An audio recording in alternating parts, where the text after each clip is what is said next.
by calling this to order. And we're going to miss you, Julie, here, but I need you to lead us in the Pledge of Allegiance one last time, please. I would be happy to do that. Everyone, let's stand. So if everybody could stand, please. Or as you lead. I pledge allegiance to the flag of the United States of America and to the republic which it stands, one nation, under God, indivisible, with liberty and justice for all. Somebody else has to take on that job. We're going to train somebody. Might have to call on one of our student representatives to help us next time. That'd be Not perfect. sure who I'll put on the spot, but we'll see. See who shows up. That's right. That's right. Thank you, Julie. Appreciate it. You're welcome. Miss Jones, if you could please call the roll. Okay, and remember, you're to tell me where you're remotely attending from, whether it's the city of Dexter or other location. And we'll begin with Councilmember Cousins, which I did not see yet. So we'll mark him temporarily absent. Councilmember Fisher. Hi, I'm participating from Alma, Michigan. City of Alma, is that? Yeah, I think they are a city. Okay, I'll double check. Councilmember Griffin. Present remotely from the city of Dexter, Michigan. Councilmember Hubbard. Here remotely from the city of Dexter, Michigan. Councilmember Knight. Here from Dexter, Michigan. Councilmember Michelle's. Yes, Dexter City, USA. Mayor Kehoe. Yes, participating from my home in the city of Dexter, Michigan. Student Rep Gilbert. Yes, present remotely from Webster Township. And Student Representative Malik. You're present from city of Dexter. Okay. Okay, thank you, Miss Jones. As I said, Paul will be joining us in a little bit. He's just leaving Chelsea from visiting his wife. So on to item C, which is approval of the minutes. There's 3 sets of minutes in the packet. Our work session from March 6th, our regular city council meeting on March 8th, and our council work session on March 10th. I'll move to approve the minutes. Moved by Knight. Thank you, Julie. You're welcome. Oh, second. Second by Griffin, was it? Yep. Thank you, Jamie. Okay, Ms. Knight, do you have any questions or any comments or clarifications to make on the minutes? I have no questions or comments at this time. Thank you. Okay, Ms. Griffin? Yeah, I have a few things, mostly minor. The first one is on page 1. Anytime we have council comments, generally, when I read those, it's not clear to me if they're direct quotes or if they're paraphrased. And my understanding is that they're paraphrased. So I don't know if it's worth putting some mention of that anytime council comments are summarized. When I'm done. Okay. So that's one suggestion I think I would make. I don't know who makes that decision or what, but if a note could be made that those aren't necessarily verbatim quotes. On page 2, under 2, sale of equipment, the second bullet point, is there a difference between sale and battering? There should be bartering. Correct. Yeah, you're right. On page 4, under Dan's report, the first bullet, second line, however, we now do not have a place to butt the chip, should be put the chips. And I think I just have 2 more. 7, just motion Cousins support the Michelle's to approve the request on the water mule. I think get rid of the and change the on to of. Just check the. Okay, you have to identify where that one's at. Sure, You're going sorry. too fast, I can't Yeah, see. sorry, top of page 7. Okay. So after motion Cousins, that there's an extra the and the on at the end should be of. Type of it. And that makes. I'm sorry, I haven't found it. That's fine. So 2, consideration of the water parking permit request. Are you Okay, there? got that. Okay. So that says motion Cousins support the Michelle's. I got you. I found okay. To approve the request should be of the Watermeadow Park. Gotcha. Okay. Okay. Thank you. Yeah, and that is, yeah, and then I think at the bottom of page 7, and 3, discussion of declaration of state of emergency.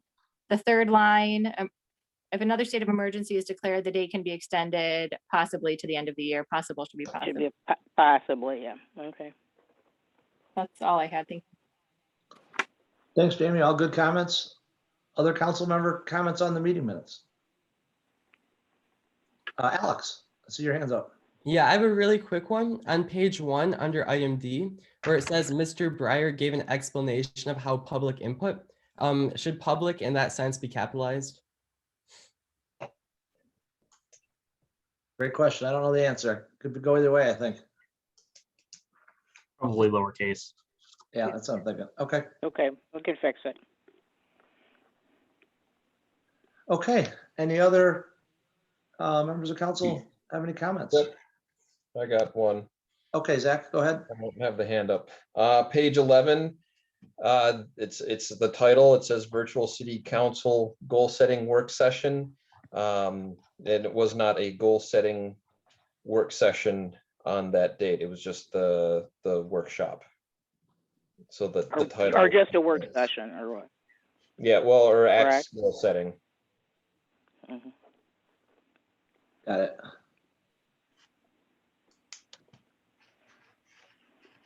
Correct. It was just a workshop, not a goal. Yeah, taking out goal setting is what you're saying, right? Yeah. Yep. Yeah, good. Okay, good catch. Thank you, everyone. Any other comments? Okay, so we have a motion to approve all 3 sets of minutes by Knight, second by Griffin, with several changes that Carol has. Ms. Jones, please call the vote to approve the minutes. Okay. Michelle, Yes. Knight, Yes. Griffin, Yes. Hubbard, Yes. Fisher, Yes. Cousins, not here yet. Keo. Yes, motion carries. Thank you. We have 2 items of prearranged participation. The first tonight is Rebecca Chatella, I think it's pronounced maybe, or I hope I'm close, from the Michigan. Yep, Zatella. Zatella, thank you. Yep. Nice to meet you. Nice to meet you. Would it be possible for me to share my screen? Yes. Okay. One second. Facilitating that. I'm not sure if you need to give me permission to do that or not, so.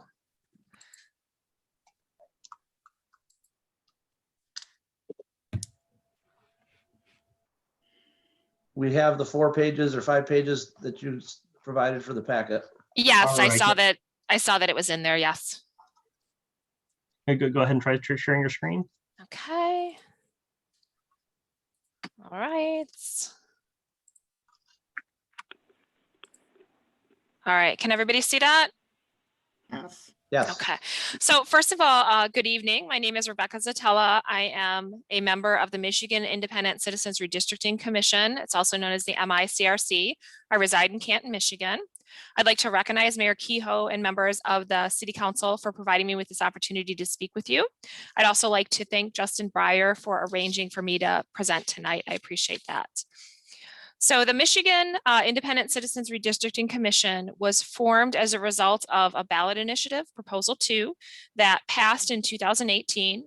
And the ballot initiative specified that voters and not legislators will be responsible for nonpartisan redistricting, and they created the MICRC. It's composed of 13 randomly selected commissioners, includes 4 Democrats, 5 independents, and 4 Republicans. The MICRC is responsible for redistricting the US Congressional, Michigan House, and the Michigan Senate districts. Before we're allowed to start preparing any redistricting plans, we're required by the constitutional amendment to have at least 10 public meetings. We actually have scheduled 16 of those meetings rather than 10. We decided to do a little more. And we actually, for your interest, there's going to be one on May 27th in Lansing. I know that's a little ways from you, but then also June 8th in Novi. So those might be of interest to members of your community in terms of being able to actually come to a meeting and provide input to the commission. The purpose of the public meetings is, number one, to inform the public about what it is that we are doing, to inform them about the redistricting process, to share the purpose and responsibilities of the commission, and primarily to solicit information from the public about their thoughts and views on where we should draw lines, where we shouldn't draw lines, what their general thoughts are about the redistricting process in general. We are actively going out and meeting with city councils throughout the state of Michigan, asking for public input for people, both to attend a meeting or also contact us via public comments at the redistricting@michigan.gov email address, which provides email directly to us so that we can review it. If anyone has any questions about the redistricting process, they can go to the website that I have referenced here, which is michigan.gov/MICRC, find out more information about when we have meetings. All of our meetings, like yours, are publicly broadcast so that people can tune in and make public comments if they so desire. And that's pretty much it. If you have any questions, I'm happy to answer them, but we are looking for public comment. I appreciate you putting our slide presentations into your packet for tonight, because I know more people will see it that way than just attending a meeting. You're very welcome. I think we just want to make sure we're all in one district. As opposed to splitting the city. Yes. Yes, that is one of our priorities, to respect district boundaries that are existing. So existing sort of municipality boundaries, that's one of our goals, is to keep things together rather than dividing things up. That's great. Well, I appreciate your time tonight. Does any member of council or staff have a question? Jamie, I see you have your hand up. Yeah, thanks. Thanks for the presentation. I was just curious how the physical locations for, I'm guessing those are in-person meetings or the public hearings, or can you describe a little bit more about how the locations were chosen, and I guess whether they're in-person or virtual? Well, the plan is to have them in person. Obviously, that's sort of a moving target based on guidelines that we get from the governor. The goal is to have a public in-person meeting. The locations were chosen because we are starting with 14 congressional districts in Michigan. Everybody's anticipating that we're going to lose one as part of the latest census, but the benchmark was, we have 14 districts. Let's try to have at least one meeting in every district. So that was why we ended up moving up to 14 versus 10, so that every community has, or every district in Michigan has, at least one meeting. And then we also, because the Upper Peninsula is sparsely populated, they don't have their own district. So we added a meeting up there to make sure that people in the Upper Peninsula would have an opportunity to actually come and meet with us in person rather than having to drive hours and hours. And then we added one additional one, I believe, in a very densely populated area in Detroit, to make sure that we have representation there. But yeah, it was sort of the benchmark that we were looking at, is we have 14 congressional districts. Let's make sure we have at least one meeting in each district. And then we also have the plan, because we are allowed to have town halls as well. Obviously, the Open Meeting Act controls when and where we can speak to people, but one of the vehicles in which we are hoping to utilize to meet more people is to have town halls. And so we are requesting that if there is an area that is interested in having us have a town hall, then rather than having the full body of 13 commissioners show up, we can maybe have 2 or 3 commissioners show up for a town hall, and that way we can be in more places at the same time. We have a very tight time frame in which we need to complete these plans, and we want to solicit as much feedback as we can in that time frame, and it makes more sense to sort of divide and conquer by splitting us up into groups of 2 and 3, so we can filter out into the community and talk to more people. That sounds great. Thanks for those additional details. Thanks, Jamie. Thanks, Rebecca. Any other questions for Rebecca? Okay, thank you for your time this evening. Thanks for coming before Thank you us. for having me. I appreciate it. Okay. Please feel free to share information at any time. Next up, under prearranged participation, is Jim Carson. I see he's here. If you could unmute him, he's representing the Dexter Senior Center as their president, as their president. Welcome, Jim. Hi, how are you? Hello, Good. hello, everyone. Yes, I think most of you know me. I'm Jim Carson. I'm here to talk about the Dexter Senior Center. I appreciate having the opportunity to address you. I will tell you at the outset that, you know, I did include 12 pages in your packet. I don't intend to go through every one of those pages. You might be happy to hear that. I'm going to focus on the cover page. I included that so that maybe with the hopes that it would stimulate questions, and also just to, you know, give you an idea as to what we do, some of the things that we do at the Dexter Senior Center. I also want to start by indicating, I'm sure you read the letter, and we are referencing 2019 in this letter. And I hopefully it's obvious to you that the reason that we're doing that is that we have not been open since the center has not offered on-site or in-house programs or activities since April of 2020. 19 was our last full fiscal year where we had an entire year business in hand. I will mention that 2019 was the best year that the center ever had. Before COVID started, we were bursting at the seams at that time. We had the largest participation. Many times in the course of a day, we had usually two, but sometimes three activities going on in the center at one time. Our congregate program, our congregate lunch program was as large as it had ever been. We started 2020 following that same suit, that same schedule. And then again, in April, I believe our last day in the center was April 19th, I believe it was. No, I'm sorry, March 19th of 2020. So we're anticipating, of course, we're getting close, or we're going to talk to you a little bit about our plans to reopen, when we might be doing that. And we have to, you know, of course, we have to line our financing up. We are self-sustaining. I think you guys all know that. We don't have a dedicated funding source. We operate on a fiscal year of January to December, and on January 1st of each year, we start at zero. And we have to then plan our year based on anticipated income and you know, choose our programs and budget and that type of a thing. So we felt that the best way to reopen and to assure that we have the funding that we need to carry on at that time is to go back to the last figures, the last true figures that we had. As you know, we did last summer, even though the center was not open. I think some of you know, most of you would, that we did do some programs during the summer months. We had outside activities. We actually did some lunches outside under, you know, in the open area behind the center. We had some exercise classes. We did some work there. And during 2020, I want to say that, including the city of Dexter, the community was very generous towards the center. Even though we weren't open and we didn't know when we were going to reopen, we actually received all of the funding that we would have normally received in a normal year. And in addition to that, there was some emergency.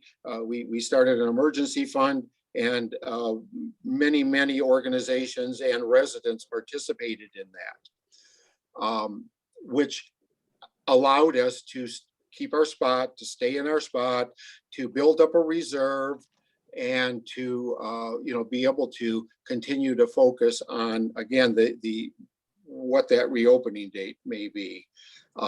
You also, I'm sure, or hope, are aware of the fact that we did continue to operate our Meals on Wheels program through the entire pandemic. As we are currently, we are continue to deliver hot food 5 days a week, Monday through Friday. We're, as you, from the letter, you can see that we're providing extra food on the weekends, and we're providing emergency meals. The other thing that during this time of isolation for, their homebound clients already, but things were they were even more isolated from their families and from other things. We were their point of contact each day through this period, Monday through Friday. Our volunteers, our drivers, took the time to, to contact, to actually visibly contact the clients. So for many of them, we were the only contact for a long time. So we're with the vaccinations, with where we're at with that. I guess I should go back.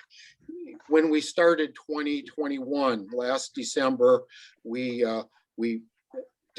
decided that what we would do is we would wait to see how the vaccinations took place, how well it went along, how quickly it went. And we know that it got off to a very slow start, but things have really progressed, and we're very encouraged by the increased supply of vaccination, about the aggressive schedules that have been set up. We've kept in contact with our members, and we are happy that the vast majority of the people that we contact with have already received at least one vaccination. Many of them are scheduled within the next couple of weeks to get the second. So we're encouraged by all of that, and we are continuing to plan on that next opening date. It would be a slow, progressive opening. Maybe we could start as early as June. We haven't set that date yet, but we are focusing, or we are trying to move towards that direction. What's very important at this point, as it is every year, but so much so now because of the fact that we have not been able to do our own fundraisers. We've not been able to charge, for programs. Our income is, I'm going to tell you, we're not in bad shape, but the resources that we have are limited, and we've reduced our spending as much as we can. And I'm not coming to you to say to you that we have no money. What I'm coming to you to say that is, if we are going to open, if we are going to move forward, we have to reestablish our funding. And a very important part of the funding, the way that we fund, it comes under what we consider municipal funding. And the municipalities that support us are the townships of Dexter Township, Webster Township. I'm happy to report that this year Scioto Township is coming on board.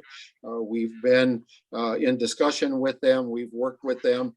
I can't say exactly what it is, but tomorrow night, actually, they're going to be approving their next budget, and it has been indicated to us that we will be, the Dexter Senior Center will be included in that budget. And then, of course, we have the city of Dexter. I'll point out, I'll go to some of the information now that's in the letter. We obviously are trying to do this as, ask for funding the most, the most fairest way. So what we did is to take our membership, our total membership from 2019, and we divided it up according to the municipalities. And then you can tell from the letter that the city of Dexter has we service 104 members that live in the city of Dexter. And that number represents 33% of our membership in 2019, which was 314 members. The cost allocation, the formula is based on our general operating. And in 2019, now our budget was larger than the 50,000. Okay, the 50,000 was the operating part. The additional part of our budget consists of grants specific restricted grants that we get, like to pay the enhanced physical instructors, the yoga instructors, to pay for some of the equipment that we buy through the year, some of the appliances and the machine, the tools that we need to operate the Meals on Wheels program. The general operating, the 50,000 that we indicated, and we obviously rounded that off. It's not exactly 50,000, but it represents our general operating, our rent, our utilities. It represents our internet, our copier. We have a digital copier, the cost of the copies, the actual everyday operating. The rest of that budget, actually, the actual budget is around 90,000 a year, and that money comes from restricted grants that covers the cost of these other items, these other costly items. Based on that formula, and under the same formula that we've used for all of the municipalities, we designated $16,560 for the city of Dexter.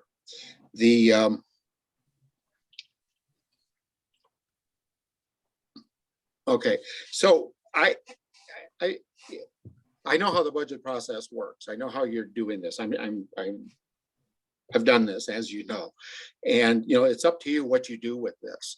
I want to remind you that you were generous with us last year. With the emergency fund, you did put extra money in there, and we do appreciate that. And we had a different kind of a cost allocation for the city prior to COVID, or actually prior to the Encore Theater, because you were our number one tenant. You rented a lot of the spaces from us. You helped us our general fund by paying for that.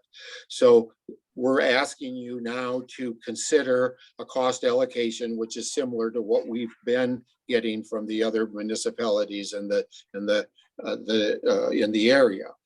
The amount of municipal funding together with all of the large,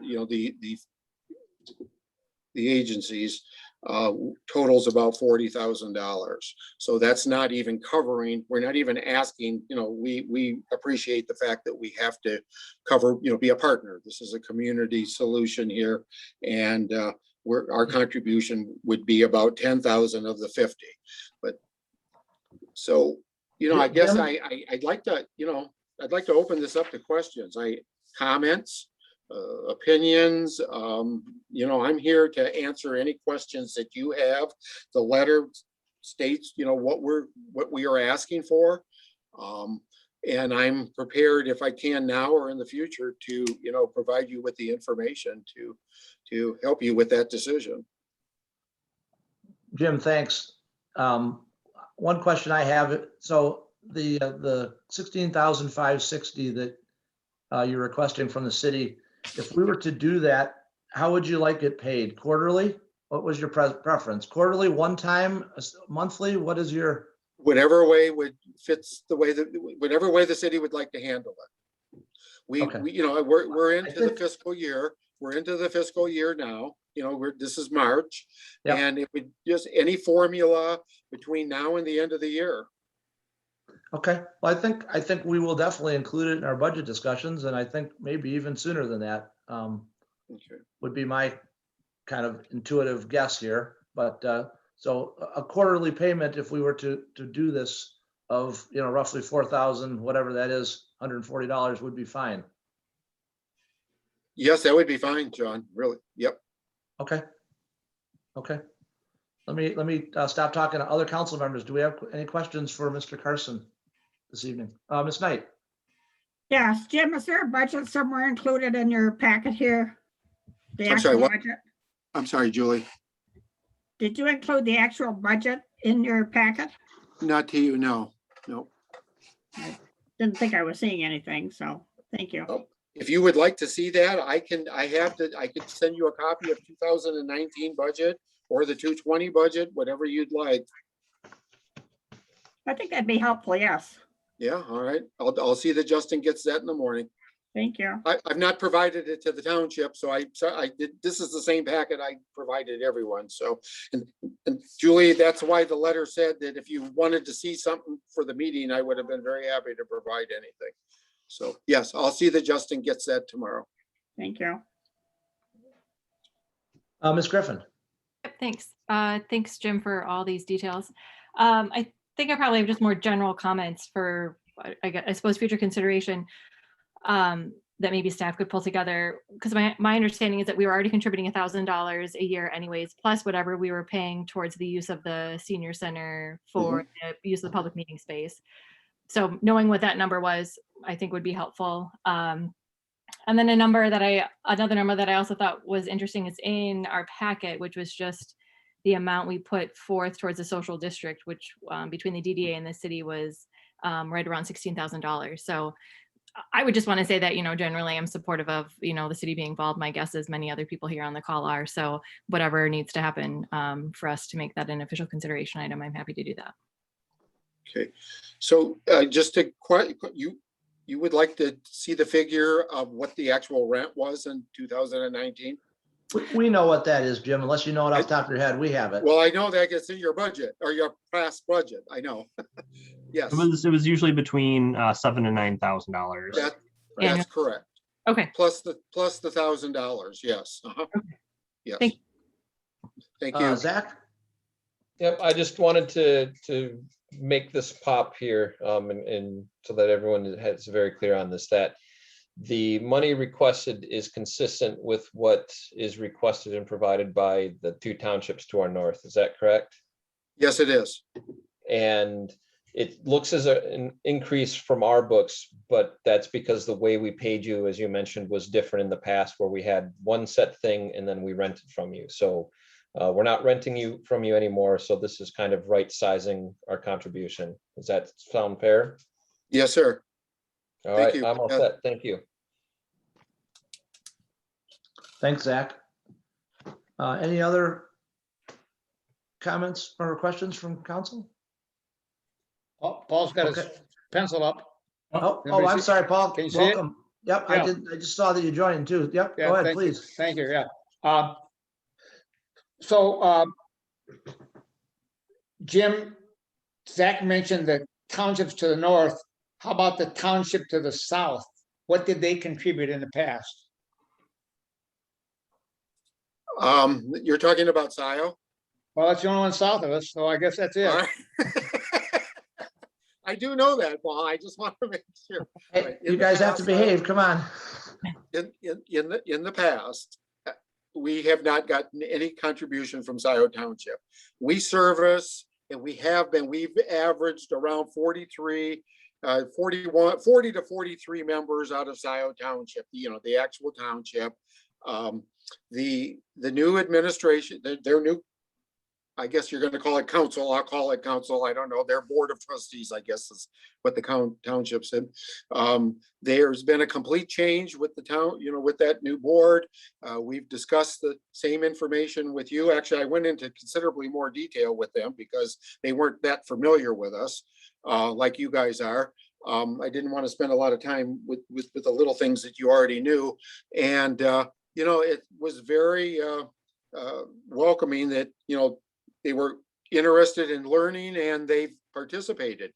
I don't know for sure because their budget, obviously, their approval is tomorrow, but it's been indicated to me that they're actually going to, it's possible that they're going to make a 3-year commitment to us tomorrow night. The budget that they approve will be, it'll be per year, but the commitment will be to contribute that amount of money for the next 3 fiscal years, which will be very helpful for us in our future planning and very much appreciated. So Scioto Township is joining ranks with us. And so my thanks, Jim, for that. I knew the answer, but I wanted to be publicly heard.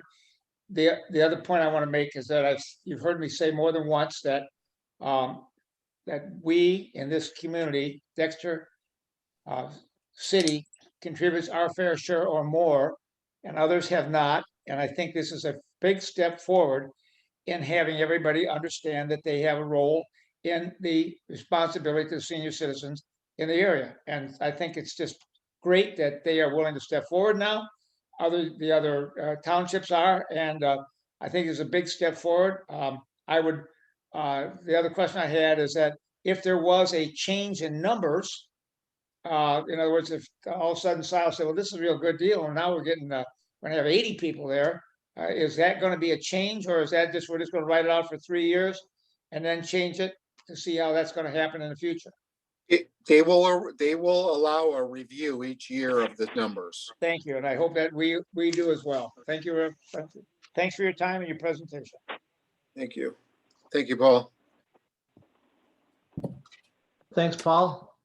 Any other questions from council?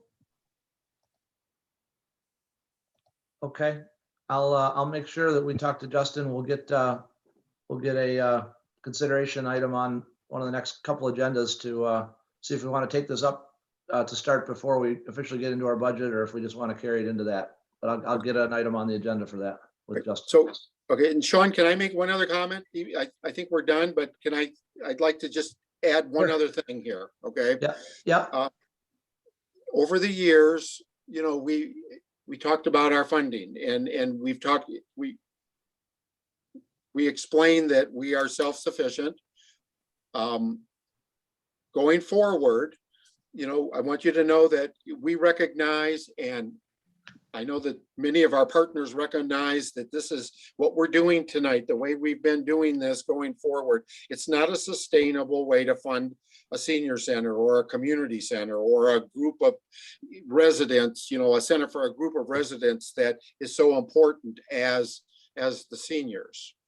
Part of the time off that we've had, meaning from the center, the board, we are working towards a plan to present to the community, and you're going to see that. You're going to be asked, each one of you as an elected official in this region, because to fix this funding problem for the senior center, it's going to take a community to do it. The seniors can't do it. The city of Dexter can't do it. No individual can do it. We've got to do it as a community. And there's got to be a community solution to the funding going forward. We're putting together a plan. We've received some grant money. We've hired a couple of consultants with the grant. That's dedicated grant money. We're starting the process of putting together a short-term and a long-term strategic plan for the senior center, for the community. And soon we are going to, and hopefully that we will be able to do it in person, we're going to be presenting to the community through a facilitator a discussion as to how we can come together and how we can, you know, fund this organization in a sustainable funding source. All the other communities have it. The school system has indicated that they would like to participate along with the other elected officials in the community in this solution.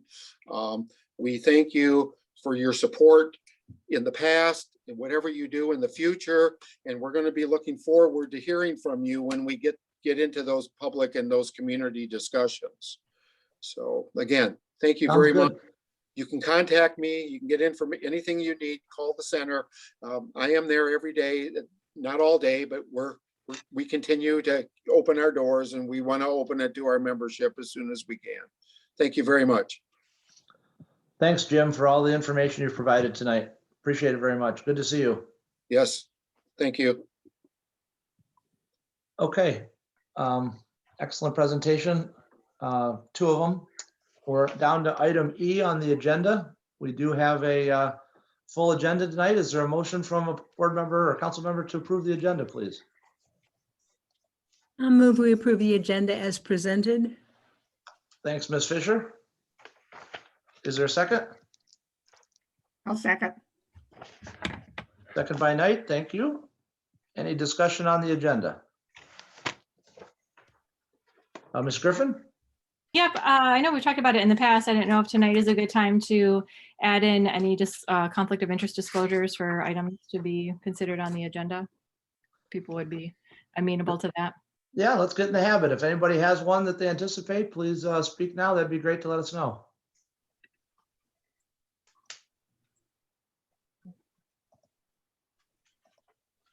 I'm not seeing any hands, so that's good. Ms. Jones, if you would please call the vote to approve the agenda? Yes. Hubbard, Yes. Cousins, Yes. Michelle, Yes. Griffin, Yes. Fisher, Yes. Knight, Yes. Keo. Yes. Thank you. Motion carries. We have no public hearings this evening, so we're down to item G, non-arranged participation. This is an opportunity for anyone on the call to provide comments. We would ask that you state your name and address. If you do choose to speak, is there anyone on the call that would like to use the raise hand feature to let us know that you want to speak? If you've called in, doesn't look like anybody's called in except Carol maybe. If you've called in, you can also use *9 on your cell phone to alert us that you want to speak this evening. Mr. Colby has his hand up. Justin, if you could unmute Chuck Colby, please. Welcome. Can you hear me okay? We can. Outstanding. I'm talking to you tonight as a board member for the Chamber of Commerce here in Dexter. Chuck Colby here, the editor of the Sun-Times News and board member here at the Dexter Chamber of Commerce. Very excited about the possibility of performances happening in the park this summer. Very excited as a musician to possibly have the opportunity to be getting back to work and doing some shows. I want to talk just briefly about a proposal that we've put in. You won't see it until next month's packet. I'm sorry, it came a little bit later than necessary to be in this month's packet. Summer concerts traditionally in Dexter have been every Friday night from June 18th until August 6th is currently what we have planned. We might actually go for one more weekend now that Dexter Days is not going to be taking place in downtown. So just be aware that application may change. Our concerts are typically from 6:30 until 9 p.m. Bands set up in the gazebo area between 4:30 and 6 o'clock. And normally our attendance traditionally has been between 200 and 300 people on a good night. We don't see more than 300 to 400 in attendance because I don't think we've ever seen that for a Friday night concert. The Chamber will supply a handful of yard signs that say social distancing, 6 feet, and face masks required. As you've seen, or you'll see this in the diagram in the application. And we'll make newsletter announcements, Facebook updates, and before each show, we'll mention this from the stage that distancing is required and masking throughout the performance. The Chamber's always wanting to support downtown businesses and local organizations. We will partner with the Boy Scouts to get volunteers because we have a whole bunch of masks that we can pass out. In the case that somebody shows up on a Friday night, there are 2 people, I think, probably, who don't have masks. Add that. Just drop them off and give them to those folks. And we'll also have board members downtown as well to be a part of not necessarily the patrolling effort, but just making sure that everything is safe for attendees. To support our local businesses during the summer, we also have proposed the idea of sidewalk sales on Friday evenings and inviting more merchants and downtown businesses to stay open a little bit later while the concerts are taking place. I really think this year with Dexter Days being out of downtown, I think the need to do something special to help those businesses of downtown is really vital. And so we want to make sure that we embrace that on these Friday nights when a lot of people are out and about, obviously maintaining safety, but doing something to lift up these businesses downtown. Likewise, the Sun-Times newspaper will also cover the chamber guidelines before every concert and promote the concert lineup. So that's what we have planned. Certainly, and I'll throw this out there. I know this is probably out of regular protocol. We could use some financial assistance for this concert series as well. This is something that we truly believe is great for the city. And we will actually be putting in a formal request to see if we can get some financial assistance for the concert series as well. Thanks for the heads up on all that, Chuck. Appreciate it. Thank you. And does anybody have any questions about the concert series at all? Chuck, this is Carol. I need an address, please. Your address.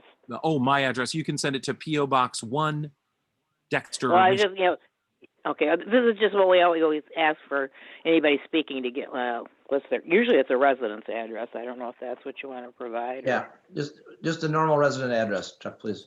Okay, 9470 Dexter Pinckney Road. Okay. Thank you. Mm-hmm. Thank you. Okay, well, we'll look for you to work with Justin on that, and we look forward to seeing that at a future agenda. Outstanding. Thank you so much. Thanks for coming tonight. Appreciate the comments. Are there Thank other you. members of the public that would like to speak this evening?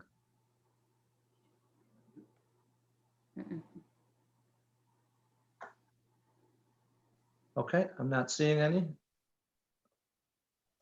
So we will move on to communications. There was our upcoming meeting list in the packet. Does anybody have a question or a comment related to the meeting list?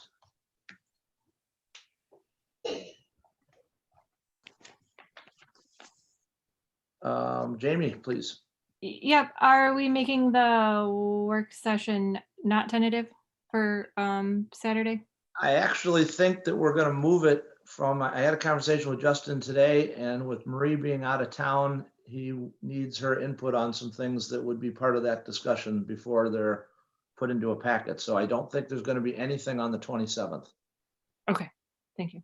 Yeah, thank you, Sean. Yeah, when I had initially pitched the 27th, I didn't realize that Marie was going to be out of town, so I would like her to be a part of that discussion. Any other questions on the meeting list, or the meeting calendar? I'm trying to click through to find everybody. It's out of order on my thing.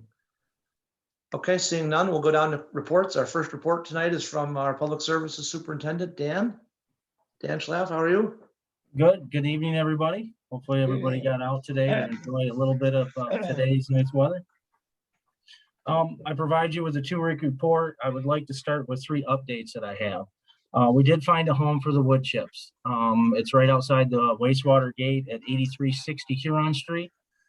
We did put up a couple signs, one down at Broad and Huron with an arrow pointing down to the wood chips. And then outside the gate of the wastewater treatment plant, we have another sign that points to where the wood chips are. The week of April 5th, we're going to start our preventative maintenance and flushing of fire hydrants. What that'll mean and what you'll see throughout town is we will have 1 or 2 guys out pulling up the hydrants. We will let Justin know what area we're going to start in so he can put that in the City of Dexter email.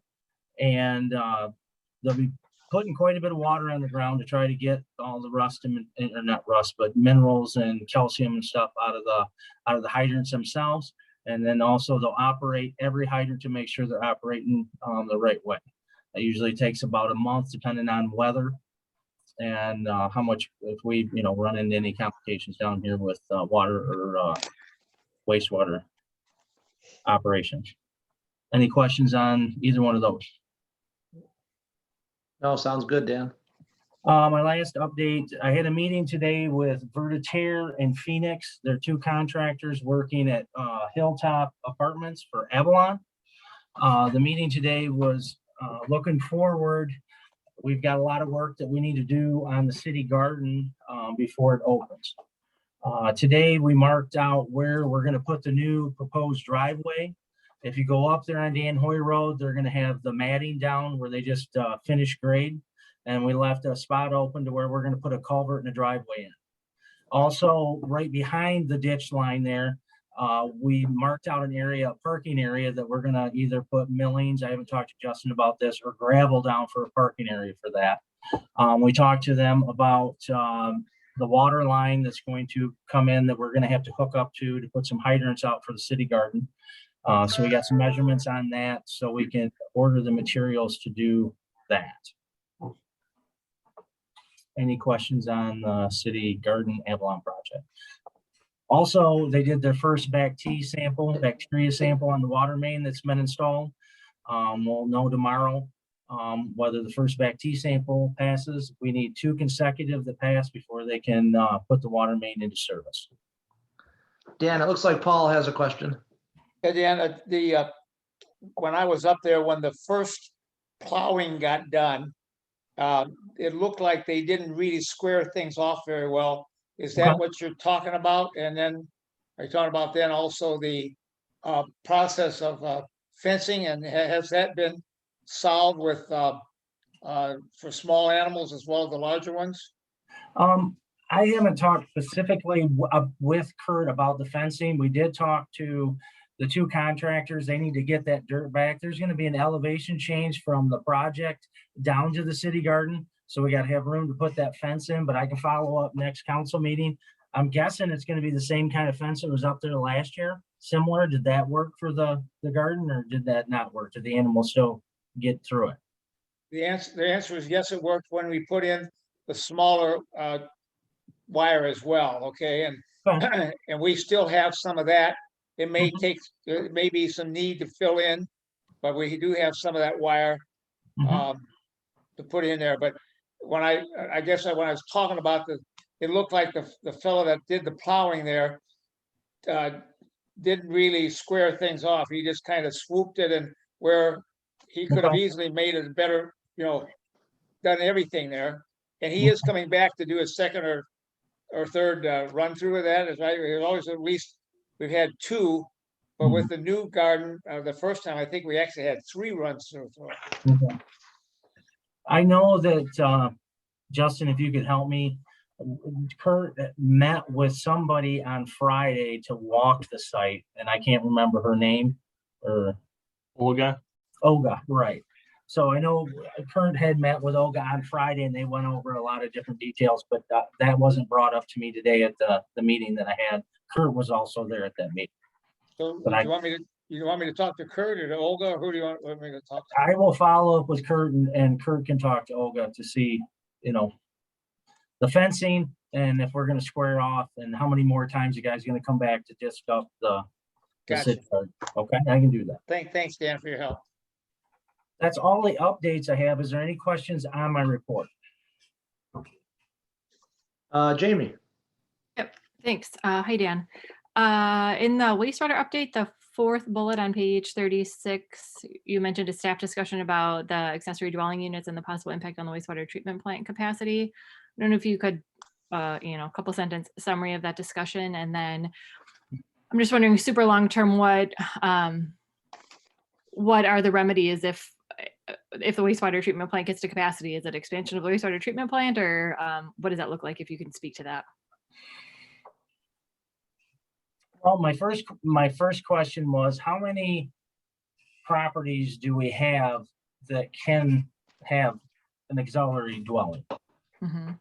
Okay, that way we can kind of figure out, and what does the auxiliary property mean? Does that mean, let's use my property as an example. I have a barn there. If I run water and sewer out to that barn, it's me using it, so it's really no impact, correct? At least the way I see it. But if you're going to build something that is going to be 2 or 3 other people in there, obviously that's going to be an impact. Is that going to be a big enough impact that we need to run a new water line and a new sewer line? I don't think so. So it's just some things, and is it going to be that big an impact? I don't think it really is, to be honest with you, but I think it's something we need to look at, because expanding the wastewater treatment plant is, depending on what we've got to do, it's going to cost millions of dollars, possibly millions of dollars. Is there even physical room for that in that site? I'm not very familiar with the. Absolutely, there is. One of the things we did is we did a study when the annexation outside of the city's boundaries, we had some people come in and ask behind the industrial park. I guess there's a couple hundred acres there. So we had OHM, we had FMV help us with the water and wastewater. And for that development to come in, would we have room down here? What would that cost look like? And we do have room. We did have room for that development with 400 or 500 people or 400 or 500 homes. Is that correct, Sean? Something like that. We do have the room down here within the footprint that we already have to do that, but it's going to cost a lot of money to do that. Yeah, there were components of the plant that had to be added or resized or whatever, but the answer is I think there was physical space, Jamie. Yes, there is. Okay, thank you, that's helpful. There are kind of two separate discussions there. One is, can the plant physically accept more influent? And the other question is, can we legally process that influent and stay take within more phosphorus into the Huron River? BOD, everything, right? Mhm. Minimal impact we can. Thank you. Zach? Yep, this isn't directly for the report, but just a couple of my annual reminders, since I know you're busy with a bunch of stuff. When the street sweeper comes out, I remember last year, the roundabouts were kind of nasty, and I know it's not technically ours, but if you're able to continue to talk with them so that we can clean those up or get permission from them to do it, that'd be awesome. For next winter, again, I know the roundabouts aren't ours, but it looks like the crosswalks weren't getting cleaned out very regularly from snow. So I'm just putting that flag out there for us to remember that for next year. And I did get a couple of folks who were interested in us not using pesticides in the parks. So I wanted to lay out there that folks are interested in alternatives or seeing if we can do without it in some areas this next year. Okay. I guess those aren't really questions, but just verbal throw up, I guess. Thank you.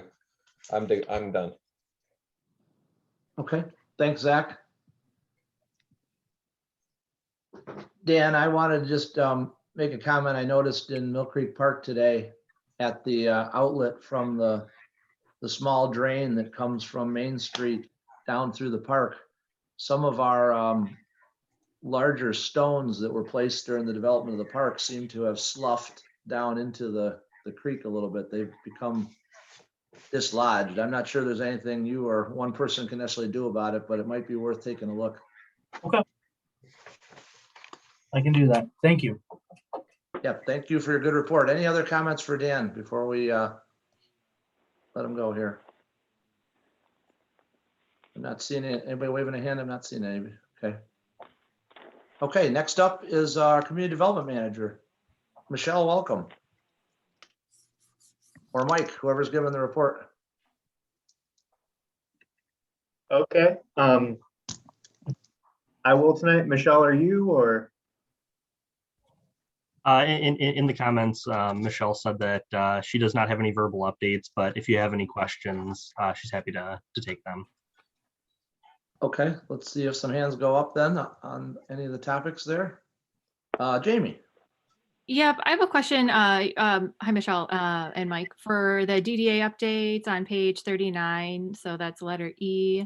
I think this is something that's going to be coming back to us, but it says, sorry, my view is not great here. Let me minus this. Where did it go? Okay, so the amendments allow the use, so text amendments for outdoor service areas, amendments allow the use of public on-street parking for outdoor service areas during that duration, May to November, but the applicant must provide the required water well barricades.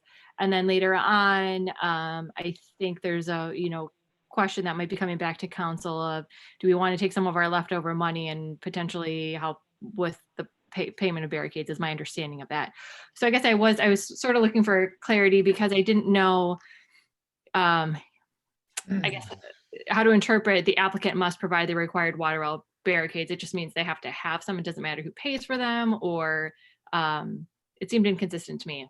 If the amendment was requiring, like, does the business have to provide them, or is it possible that the city could provide them? Which seems like it's something we might be asked to consider in the future. I think, Jamie, I think the intent of that language that we approved is that the businesses would cover the cost of providing whatever area they chose to set up. The context though of your question that's important relative to the DDA is when the DDA discussed this very similar update on Thursday of last week, the DDA voted to cover half the cost of that should anybody decide to create those social areas, those parklets or whatever you want to call them for seating or businesses. And the thought was the city and the DDA split that cost in 2020. Maybe we could do it one more year to allow everybody to get back through the pandemic. So that formally is a question at some point. Would the city go along and partner with the DDA to split that cost again for 2021? Okay. But I do think that your reading of the text amendments that we just approved one meeting ago is the intent is that the applicants and the businesses would pay for those long term. Longer term. Okay, thank you. That Yeah, you're helps. welcome. And just to add on to that, Sean, the DDA did authorize $4,000 just to give the council an amount of money that is you'd be looking at. Thanks, Michelle. Thank you. Other questions for Mike or Michelle? Let me just flip around here. Zach, no hand? You're good? Okay.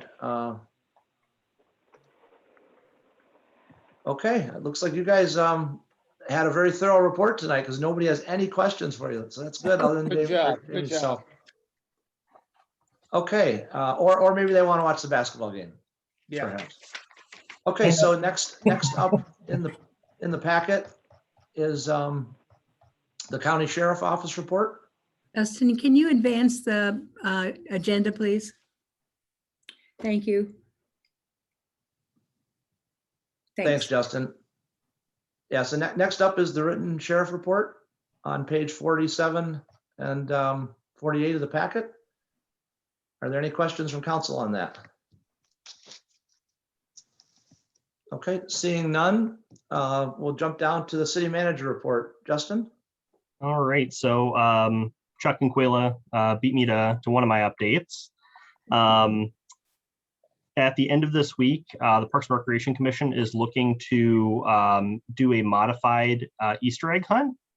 And what this would involve is them putting out the wood stake eggs that we have in our different parks, and then leaving those up for a period of 2 weeks and allowing folks to go out into our parks at any point over those 2 weeks to try and find those eggs.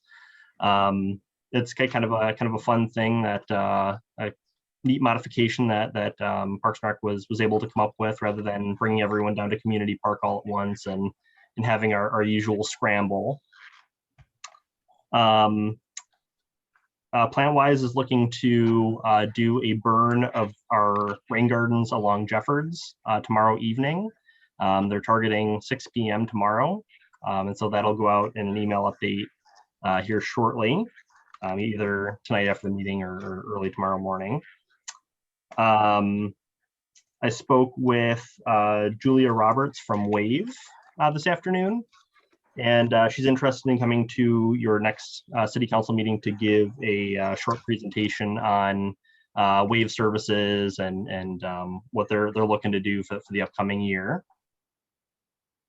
I was able to work with Carol to get the agreement signed with St. Andrews. Although the county did declare a state of emergency. So based on that, it looks like we will be able to meet virtually through December 31st of this year, if that's council's direction, if that's what we want to do. And then we also received a request from the Seventh-day Adventists that they're looking to go door to door in June and July. Because of their status as a religious organization, they're not required to complete a permit, but we'll still let the community know that they're planning to do that. Does anybody have any questions? Ms. Griffin. Thanks, Justin. I had I think 3 quick ones. So regarding our ability to continue to meet virtually, is that something that we need to make a formal action on? And if so, we would be seeing that in the future as a consideration item? Or is it like a do nothing thing? I don't believe that we're required to take action. With the county declaring the state of emergency, we fall within the affected area. And so I don't believe that we're required to take any formal action. The only question would be if city council wanted to take a formal decision on whether or not they wanted to meet virtually or in person, and just make that distinction. But if you want to continue meeting virtually, you aren't required to take any action to continue doing that. Okay.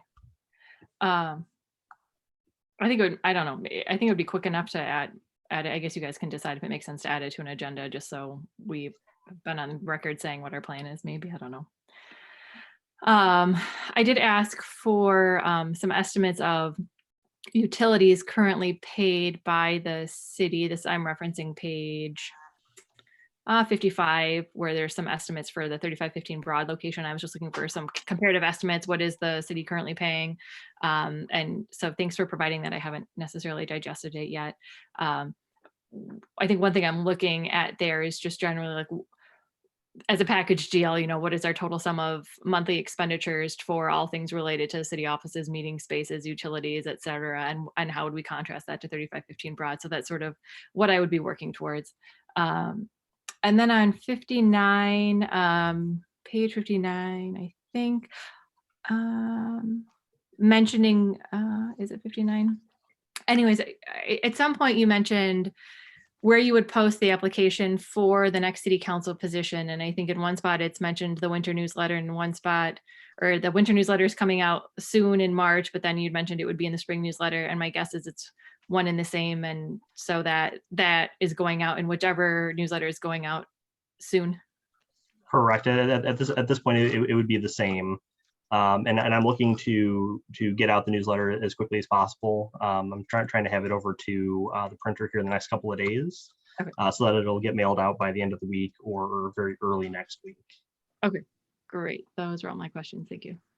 And Jamie, just related to that, if we need to extend our deadline for applications by a week to make sure everybody sees it in the newsletter, we can certainly do that. We've advertised through the 2nd right now, but if we have to go, an extra week just to make sure everybody gets it, I'm certainly happy to do that if everybody's okay with that. Yeah, that makes sense to me, at least. Thanks. Okay, thank you for your questions. Let me just flip through here. Any questions, Zach or Paul? Where are you guys? Nope. That's it for me. Okay. Justin, thank you for a good report. Thank you. I'd like to use my time this evening. And Justin, if you could put up the proclamation. I don't like to say that this is saying goodbye necessarily. This is a recognition opportunity. One of our council members, Julie Knight, has resigned, as everybody knows, effective the end of March, which means that this is her last formal city council meeting, assuming we don't have to have a special meeting for anything. And she served for 8.5 years. And I wanted to read a proclamation in thanks. So Julie, thank you. It's dated March 22nd, 2021.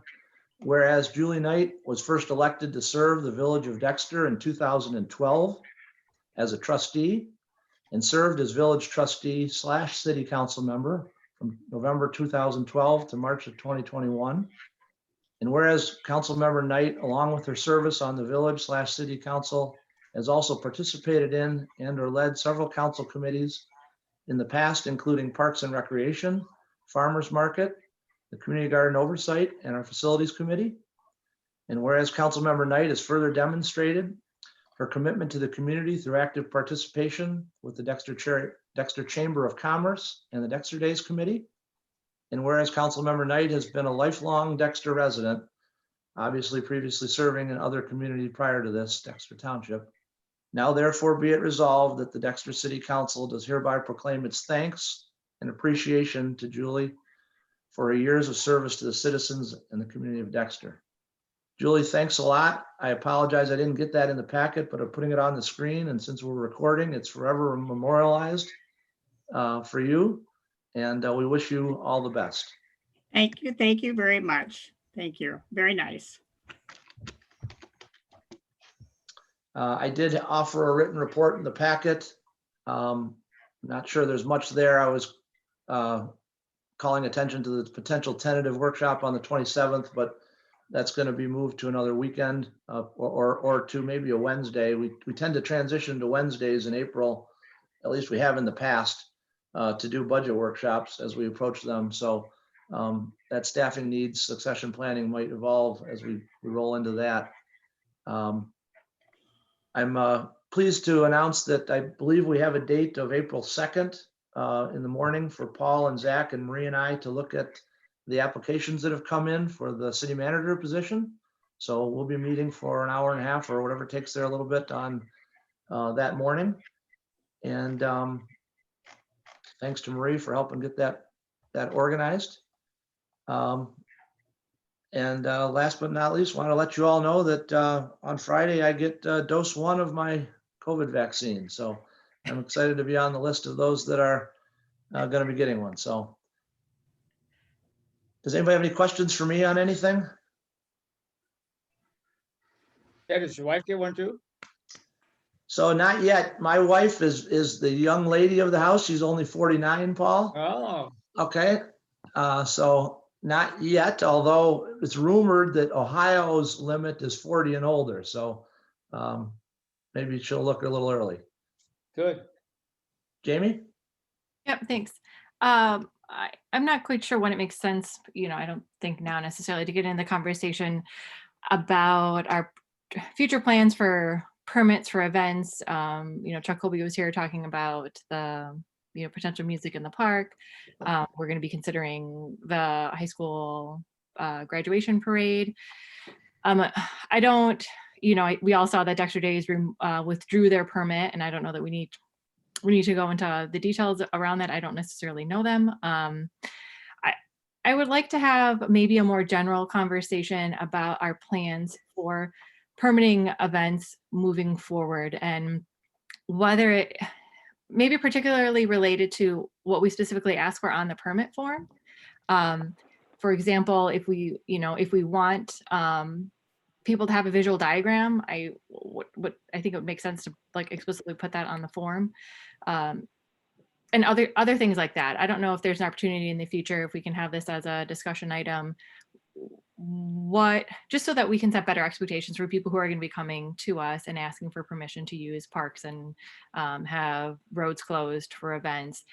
I would say to me, it's sort of unclear what our standards are, what our guidelines are, aside from maybe personal preference. And I think it also could be helpful in that discussion to see if it's possible, if this becomes a discussion item, to include in the packet any permit that the city's received since last March, March 2020, whether it's been approved or denied, just to kind of see how sort of permitting has evolved over the past year. That's something that would be helpful to me. So if other people would be interested in discussing that in the future, I would be, just so that we could all kind of get on the same page and have a consistent set of expectations communicated to the community about public events in the future on public property.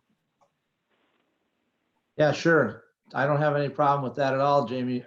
Just to piggyback your topic a little bit, with respect to the application, what's interesting about this year is that it's sort of deja vu all over again from last year. So most people that thought about applying last year or took it to the point of having a conversation with us, got similar feedback this year that they did last year. And but you're right. I mean, if the expectation maybe is to have a diagram, we should look at the form and should add a diagram. I don't have any problem with that suggestion at all. I think that's good, makes good common sense. I do want the public to know that our two board members did try to set up meetings with the members of the Dexter Days Committee. And there was an email that I'm aware of that I believe Wah shared with Julie, and that got forwarded on to the committee with ideas that they had to try and improve the level of detail in the request. And anyway, I don't know who's listening out there in terms of the public, but there's been I've heard a lot of different people say, yeah, the city turned them down. Well, we did try to work with them and offer some guidance to try and find a way to permit that event, albeit at a smaller scale, I think was what we were suggesting, and with a little more clarification on how it would operate. In my experience, you just can't approve a permit that doesn't have the description that it's needed or the detail that it's needed. So I know that's maybe a judgment call, but that's the other side of the story. And I'll just leave it at that. My thanks to Julie Knight and to Wah Hubbard for providing and sharing their ideas with that committee over the last 2 weeks as council asked them to. They did follow through on that. And I think that needs to be mentioned just so people are aware of it. Mr. Cousins. Well, yeah, I think I made a comment at the last meeting that Jamie may be right to try to identify those things, but there's a lot of comparison of apples and oranges. And that's one of the problems we had. We weren't talking about just a smaller group was meeting to whatever that move thing was called, out there at the industrial park, or the diagram that they had for the plant sale. This was 1,000 people or more. We know it's that way. It's been that way every year. And I think that to try to identify everything that is needed in a permit is difficult, because sometimes there are things that are different needed in permits. And to give a generalization, of what it would be was great, but when it came right down to it, I could not feel that I, as a conscientious citizen, as a conscientious council member, could approve what they put forward. And so am I disappointed they decided not to do that? Yes, I am. I hope that they have success wherever they've had. I've heard a number of spaces that they've talked about having it. I don't know if it's true or just rumors, but I hope that we can move forward in this, and hope that this would not be a problem next year, that we'll be able to go back. 2024 is going to be a big year in Dexter. And that's the 200th anniversary of this city. And I hope we do it big. I hope I'm around to participate in it. So I think there's a lot of differences between some application that you can just use for everything and it will fit every size. It doesn't work that way, in my opinion. Thanks, Paul. Okay, that concludes my report. We do have a council member report. Jamie submitted some information for the packet. Jamie, I'm not sure if you want to say anything or not, but I want to make sure that I don't skip over it unintentionally. Yeah, thanks. Yeah, just real briefly, it's an email I got. I didn't know why I'm on. I know I'm on the list. I'm an elected official. I must have been automatically signed up for it. I didn't know if other people saw this come through, but given we had just discussed ideas about public participation and specifically the use of surveys, it's something I'm going to try to attend. Although, like I mentioned, I'm home with our 2 small kids, so I'll do my best. But I thought, in the event anybody else was interested, I wanted to make sure that we saw it in the packet. So thanks for including it. Thank you. Any questions for Jamie on that? Okay, we are down to consent agenda on the packet. Not sure who would like to make the motion. I said, did I lose my job when I was gone? Yep, go ahead, Donna. I move we approve the 4 items listed on the consent agenda. Bills and payroll in the amount of $618,128.95. The recommendation for art selection from the Arts Culture Committee, the Arbor Day, was it a committee that did it? No, I got it. It's just the Arbor Day proclamation. Correct. And yeah, and the ACH bicentennial request, which is to serve as the coordinating body for the bicentennial. Okay, motion by Fisher. Is there a second? I'll play Mr. Smith and say yes. Thank you, Mr. Cousins. Appreciate that. Ms. Jones, if you'd call the vote on the consent agenda, please. Yes. Fisher, Yes, Michelle, Yes. Knight, Yes. Cousins, Yes. Griffin, Yes. Hubbard, Yes. Keo. Yes. Thank you. Motion carries. We are down to old business. Item K1, which is consideration of, well, it's a recommendation to postpone, again, the public alley vacation request from Mike Penn. Council will remember that we postponed this to this agenda from a previous one, and as I understand it, he's not quite ready yet, so hasn't submitted all the information yet. So if there's a recommendation or a motion to postpone again, I would appreciate it, please. I'll move that we postpone to a further date. Thank you, Paul. I'll second. Thank you, Ms. Griffin. Any discussion, or Mike, anything to add? Nope, nothing to add, just that those items are requirements of the Land Division Act, I believe, so, which is why. Got it, fair enough. Yep. Okay, so motion by Cousins, second by Griffin to postpone to a future meeting. Any further discussion needed? Yep. Mike, or I'm sorry, Zach? Question for staff. Do we have an idea when these materials might be available? So the date that I had indicated was April 12th for your postponement. One way or the other, Mike will be able to fulfill either the application is currently presented, or he will modify it and just ask for a portion of the alley. Excuse me, because the alley doesn't require the one neighbor's signature. Okay. All right. So just to clarify, then the postponement is to the April 12th meeting. Is that the motion? As long as we're certain it's gonna be there, yes, I'm okay with that.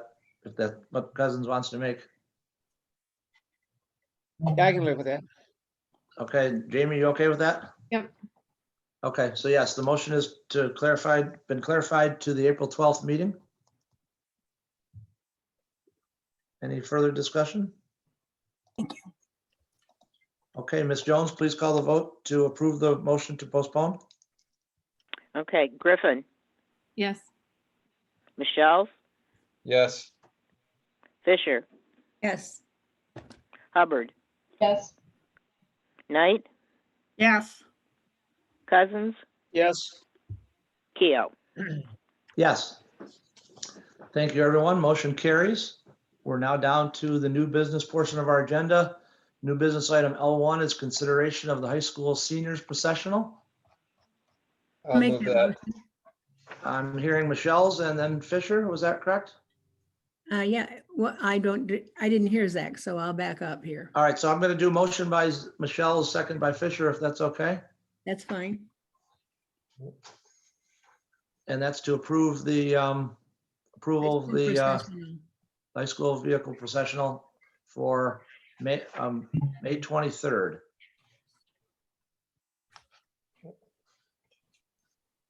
Okay, questions by council? I like it. Oh, Zach, go ahead. Yep. From my experience, it seemed like it ran pretty well last year, and the application is substantially consistent with that. Did staff receive any issues or hear of any issues with last year? To my knowledge, we didn't receive any complaints last year. All right. I will say I was surprised at how many vehicles had the opening roofs on top. There was a lot of those, and I hadn't realized how many are on the streets these days, I guess. I'm good, thanks. Okay, thanks, Zach. Donna? I was pleased to see all the letters of support from the families. I think that is a really good sign, and I'm much in favor of this. I Yeah, had, well, someone told me last year that they didn't think graduation in the year was going to be, and this was going to be not cool at all. And she said it was wonderful for her. So I'm glad that we have a chance to approve. Ms. Griffin. Yep, I just wanted to second Donna's comment that I appreciated the public's input that we received via email. Yeah, many thanks to those that sent them in. Okay, Ms. Jones, can you please call the Yes. vote to approve the senior vehicle processional? Okay. Knight, Yes. Fisher, Yes.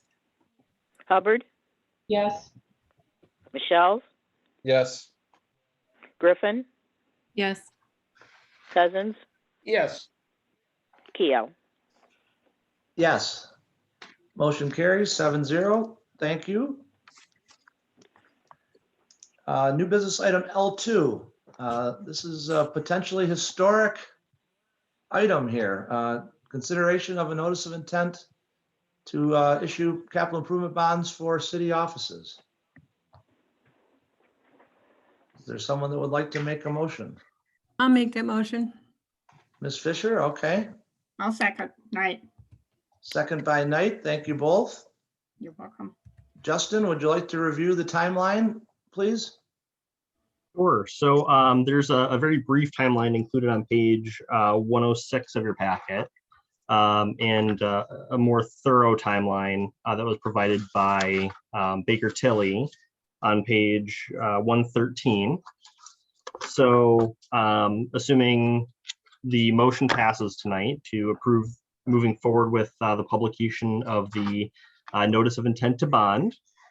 And again, this is noticing an amount, not necessarily the amount that we actually have to bond for or take out.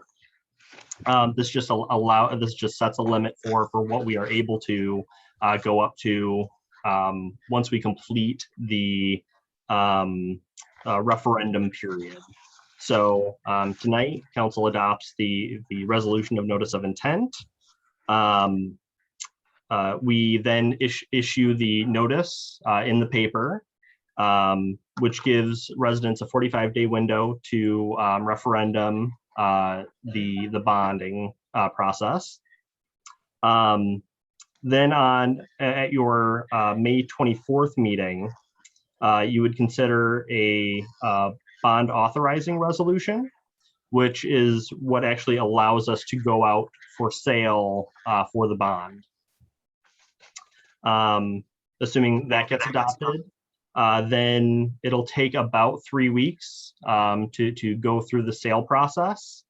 And the idea is to have the cash in hand before the end of the inspection period, which is June 24th. So I think if I can just jump in, Justin, that's a great summary. And I'm staring at the top of page 106, where you kind of went through that timeline.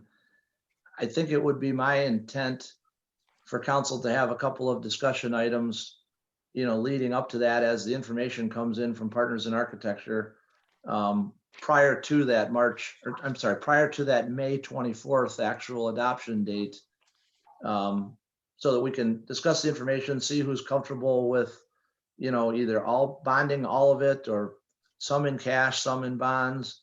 There is the question here of the tax exempt versus non-tax exempt, if we ever wanted to potentially lease out a portion. I think some of those items can be discussed in the future. They do not have to be determined today. But I think this is a huge step, and I appreciate the work that Justin and Marie and Tom Colas, who is our bond counsel. I think Tom's on the line here. He is. I did want to introduce Tom. Tom Colas let's do that. Why don't you do that, Justin? Sure. So we invited Tom Colas to come. He is bond counsel with Miller Canfield. And Tom has helped us with bond issuances in the past and has done a great job for us. Tom, I don't know if you want to say anything. Sure. Well, good evening, and thank you for the opportunity to represent the city again. Just to confirm what Justin said, this is just the initial step in the bonding process. And by publishing this notice, it's not a commitment to actually issue the bond. So we would come back to council for consideration of the bond resolution, where we would refine, what the bond issue would look like, whether it's tax exempt, whether there's a piece that might be taxable. So again, as indicated, that decision doesn't need to be made now. That doesn't impact the form of notice that gets published. Those decisions can get made a little bit later on down the road. So if there's any questions, of course, on the resolution and the process, I'm happy to answer those.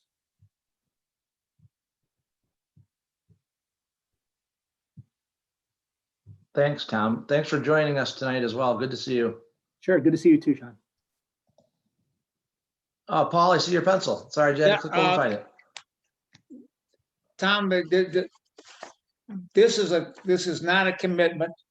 What if we decided that this was not something that we wanted to do 1 month from now, 2 months from now?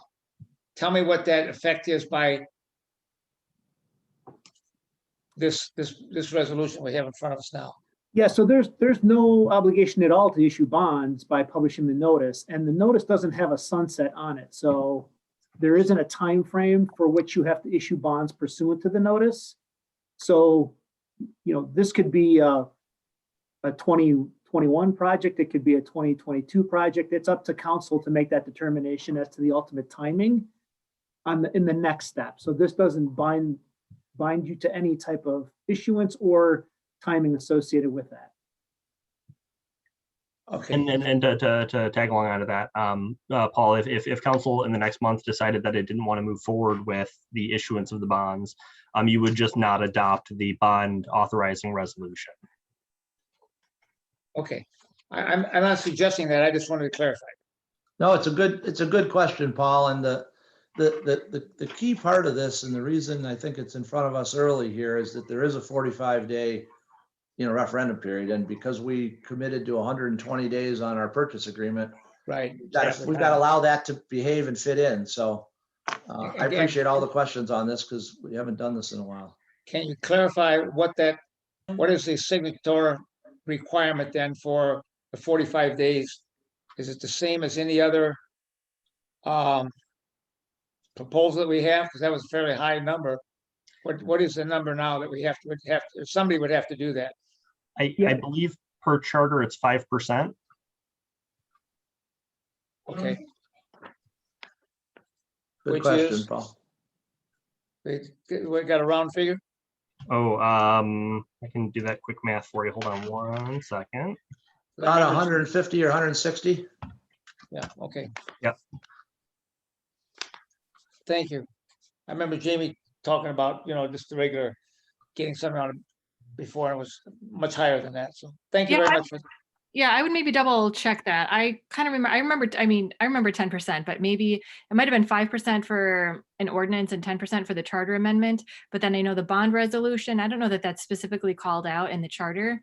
I think the bond resolution, it was posted in the notice, but I don't know. If I could add that, so the statutory requirement that has this as part of it, so the state law that authorizes the city to issue capital improvement bonds has a 10% listing in it for petitions associated with this type of bond issue.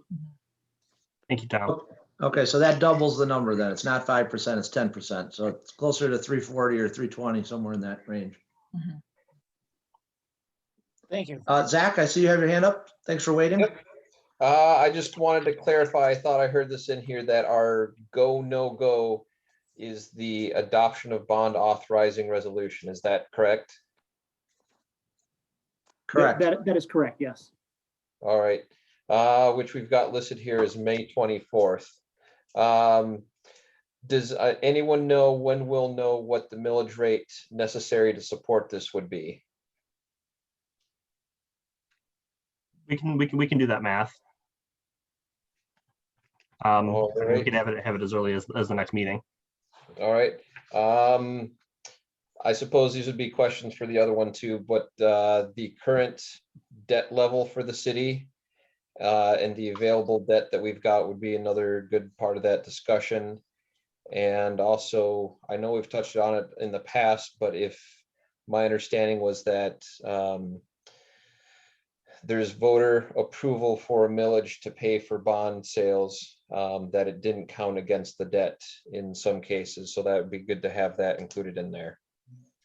So Zach, a lot of that information was included in not the last packet, but I think the packet before. Yep. So we do have that information. Yep. Wanted to have it as part of the conversation here too. That's all. Thank you. Got it. Yeah, we'll make sure to re-include it, Zach, when we to provide the others. Okay, that's fair. All about making sure we're educating ourselves on this. So. If I could make a point of clarification on one of those questions, though, the voted bond issue allows the city to levy a separate tax that's outside of any charter limitation. It's still within your debt limitation, though. So the city has an overall 10% of state equalized valuation debt limit as set out in the Home Rule City Act, and voted bond issues still count towards that. It's the question for whether the millage that you are authorized to levy in connection with voted bonds is within or without your charter limitation, and it is outside of any charter limitation.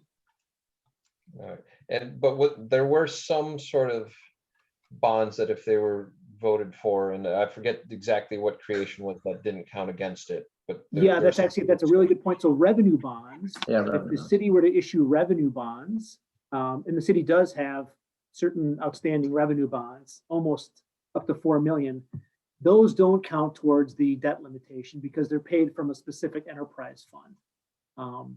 So in essence, the simplest way of looking at it is any bond issue that has the city's full faith and credit supporting it would count towards your debt limit.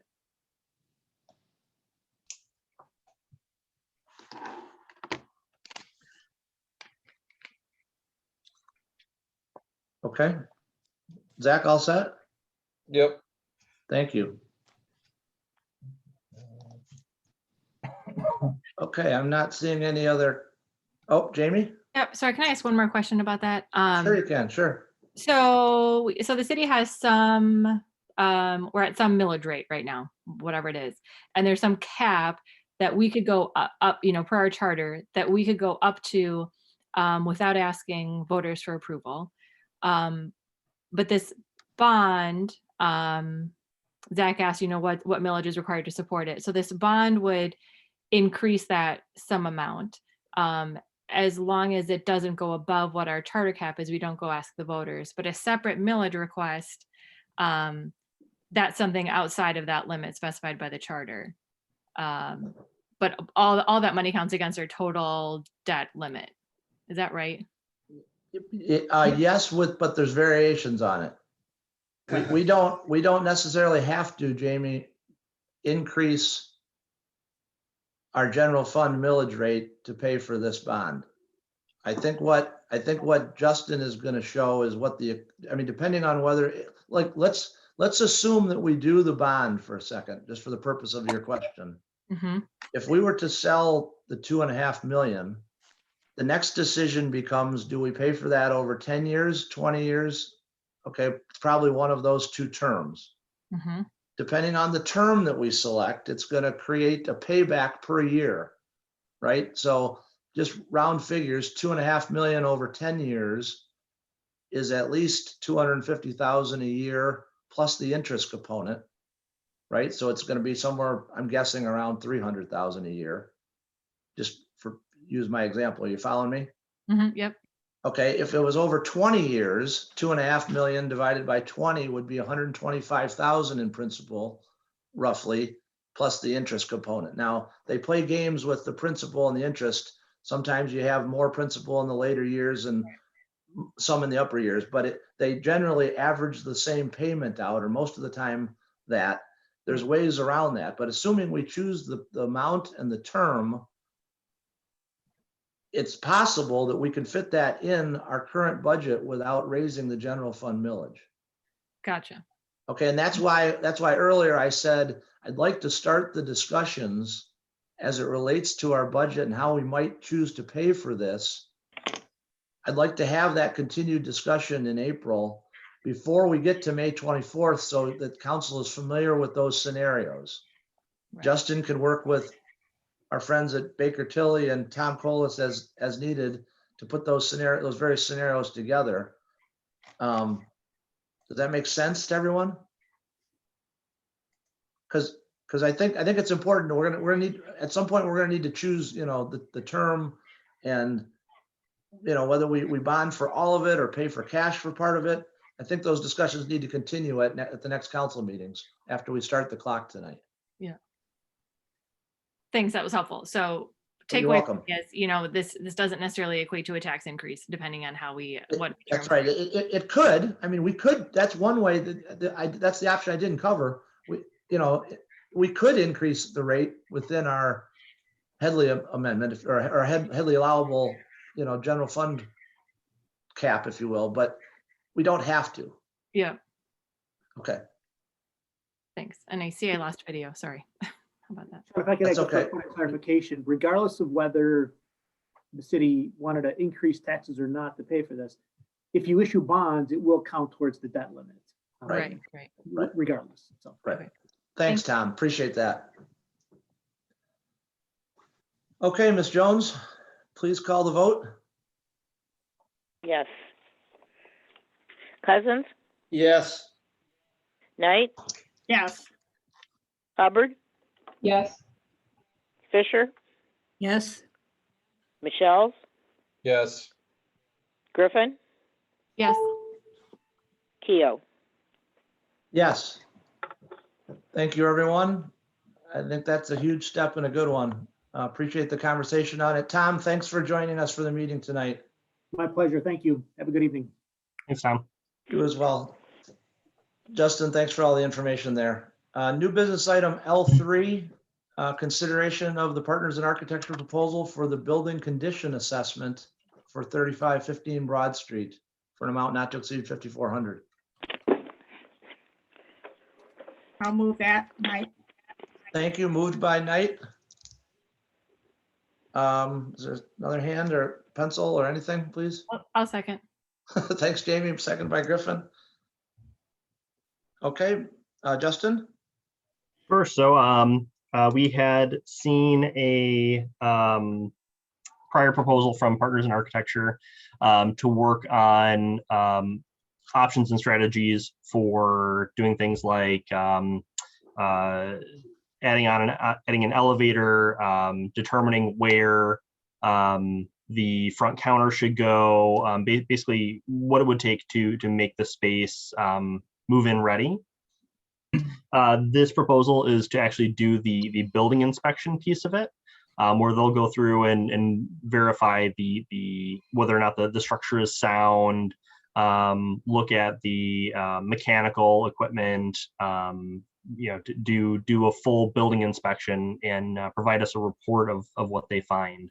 Items that need to be addressed immediately, things that can be addressed later, things that we should keep in mind as we're going through the purchase process. Okay. I don't know if anybody has any questions. Sorry, just clicking over. Paul doesn't have a pencil up. Zach looks like he's good.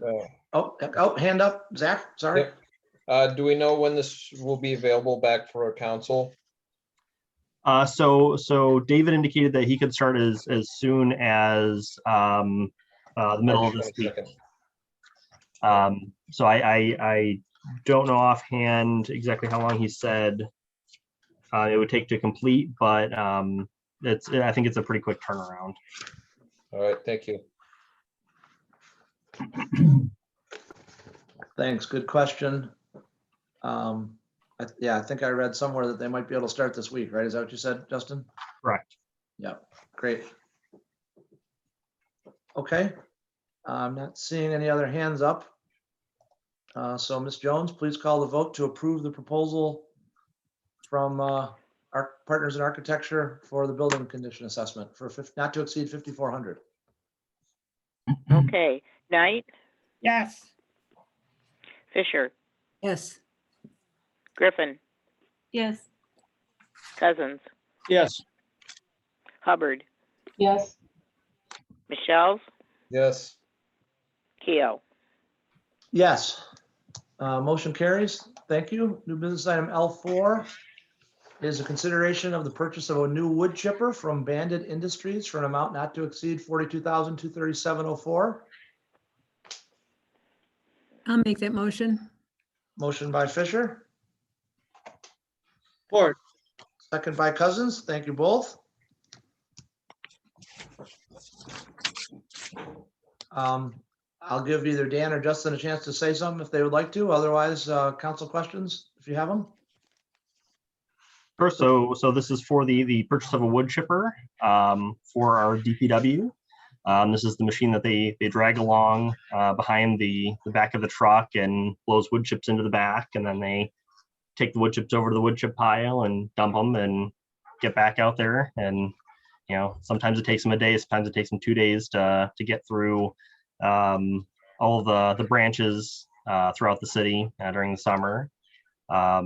Now that it's getting back into nice weather, they'll typically chip every Wednesday. During the winter, they'll chip every other Wednesday. But the proposal does include the trade-in of the existing chipper for $8,000.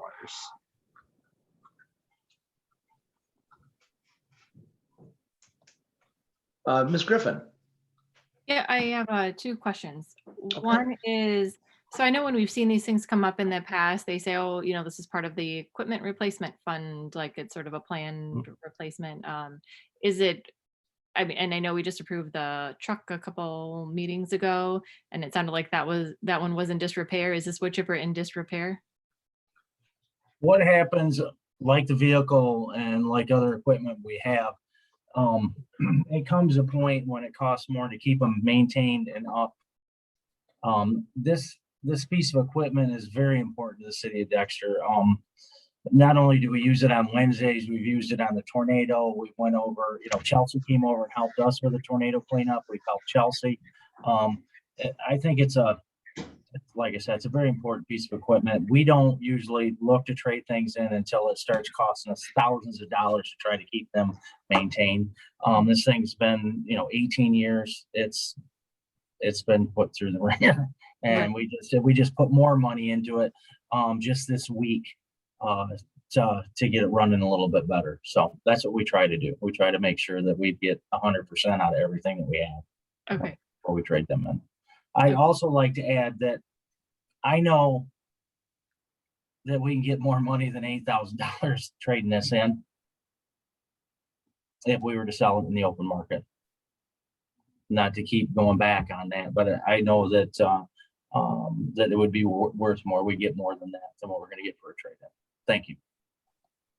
And just real quick on the equipment replacement fund. So basically, the DPW tracks engine hours and then charges back to whichever fund that machine is being used for.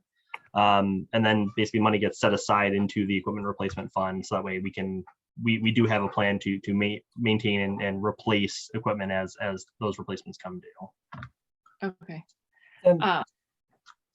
Yeah, my second question I think was, because I know when we approved the truck, that was not, the approval was not conditional on a trade-in.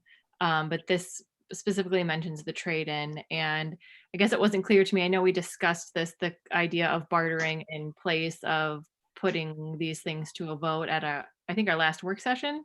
But I guess it wasn't clear to me, and maybe now this is the time to have a conversation as a council, whether or not we're okay sort of setting that precedent of bartering with personal property as opposed to making a go of putting these things to a vote. So I guess. So we'll come to that. We'll come back. Zach, you've had your hand up. Want to jump in? Yep, I don't see in here what was budgeted for this purchase.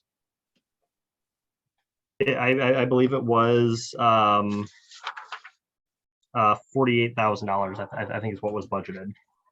All right. I know we have an opinion from our council about trade-in not being a sale. I am gonna vote against this because in my simple caveman lawyer world, we have something of value. We gave it to someone else and we got some benefit in exchange for that. But I do support getting these new chippers. I know how much a pain in the butt it is to keep them running when they start to get white around the mouth. So I just wanted to explain that ahead of time. Thanks, Zach.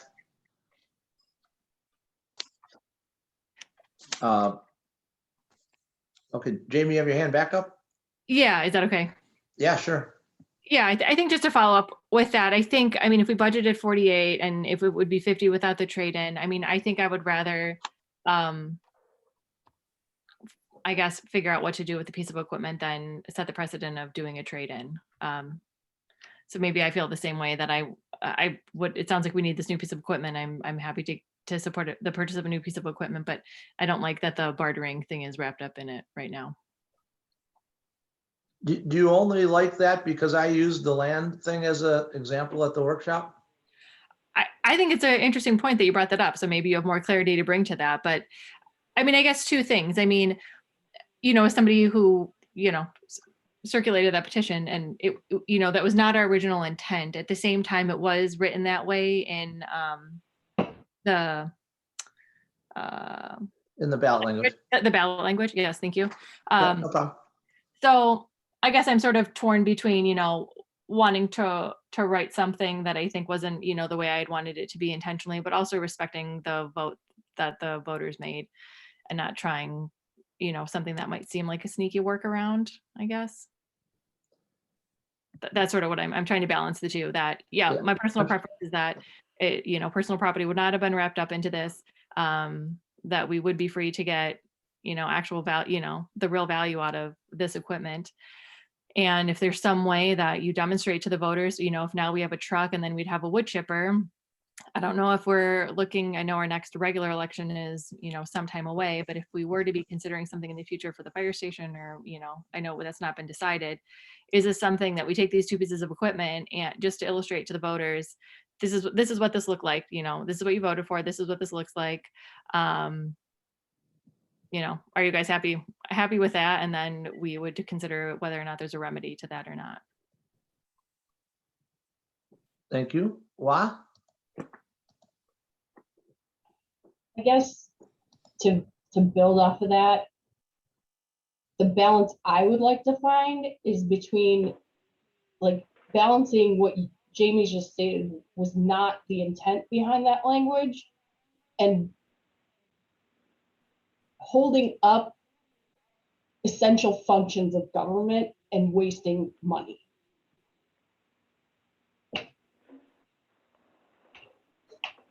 Thank you.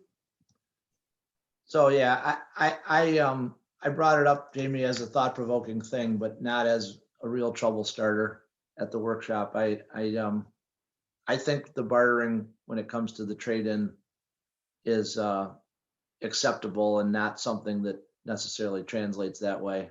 I'm not an attorney, so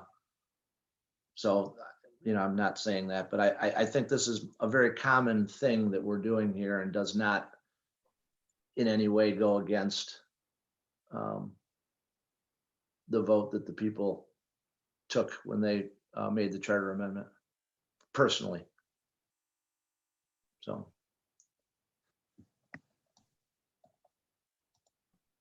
Paul, thanks for waiting. No problem.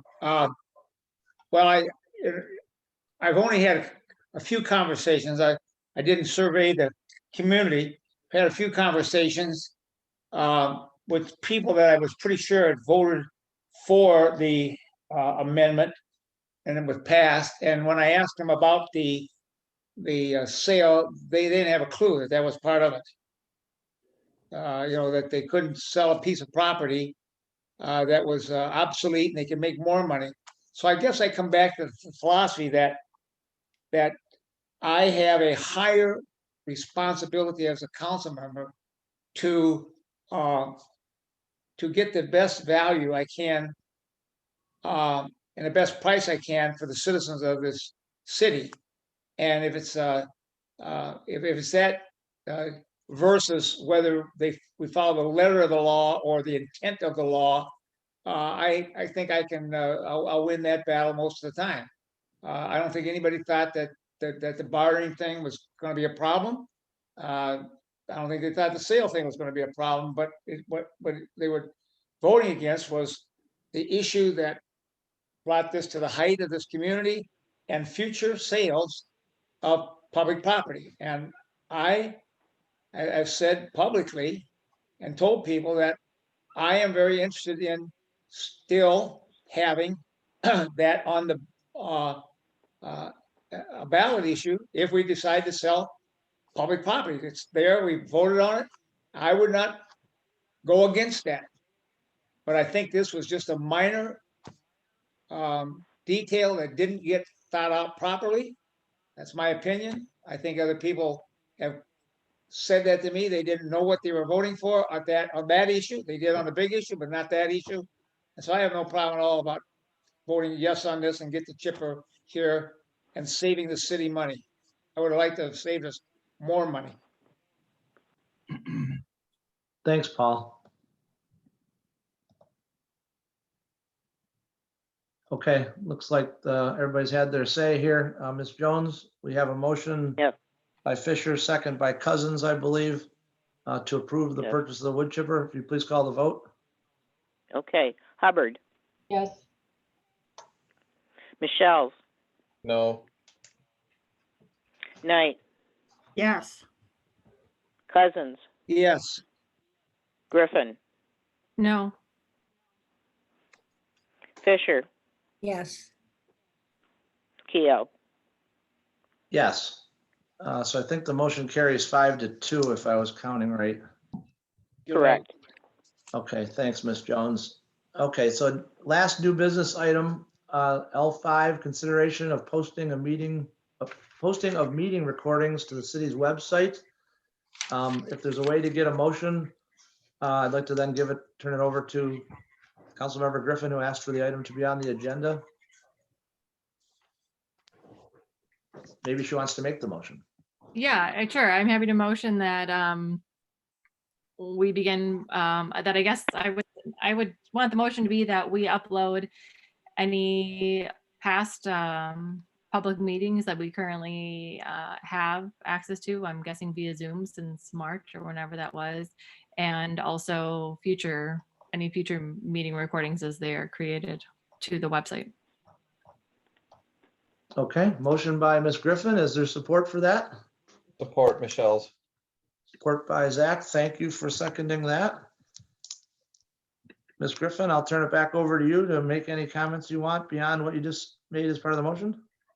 Yeah, no, just something, it seems like something we've talked about a few times or alluded to, and it seems like it's been an important consideration when we've talked about potential new office space, making sure we have relevant, related equipment and, the videos that we have in our possession now. And so I think it makes sense to just get them up and just get in the habit of that, I guess.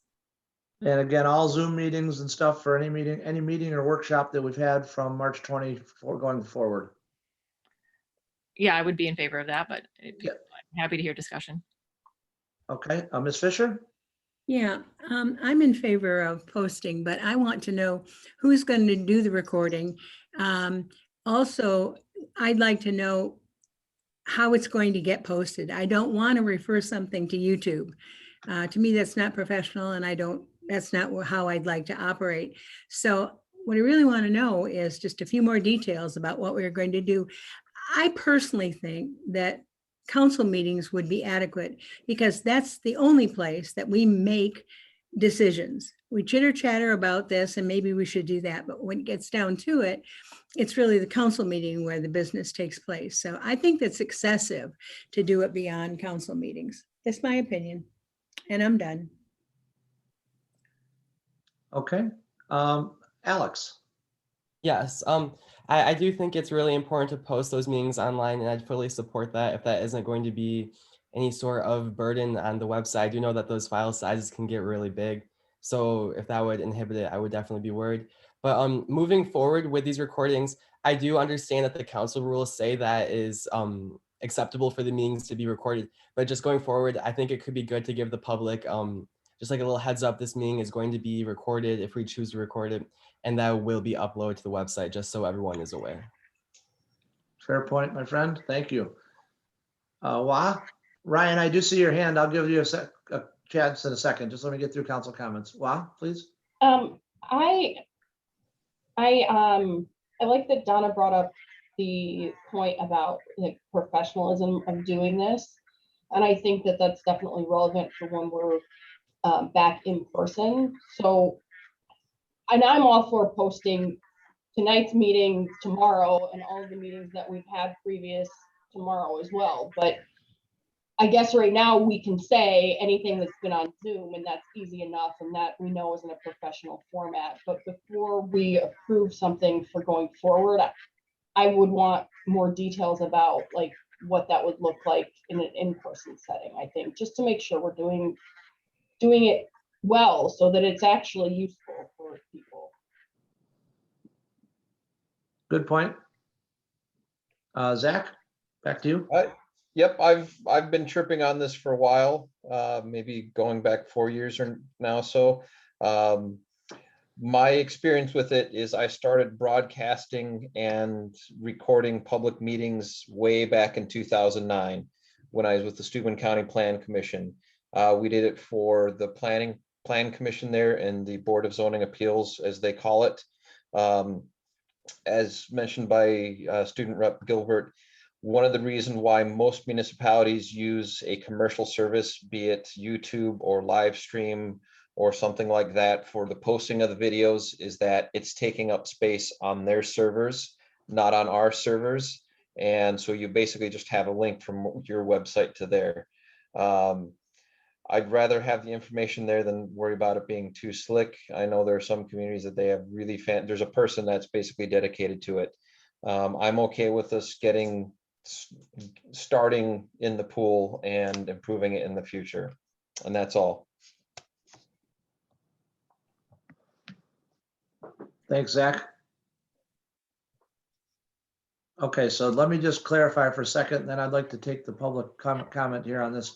I'm interested in Ryan's opinion. Let me just clarify that the motion right now, Jamie, seconded by Zach, is to do all the Zoom meetings that we have. Is that correct?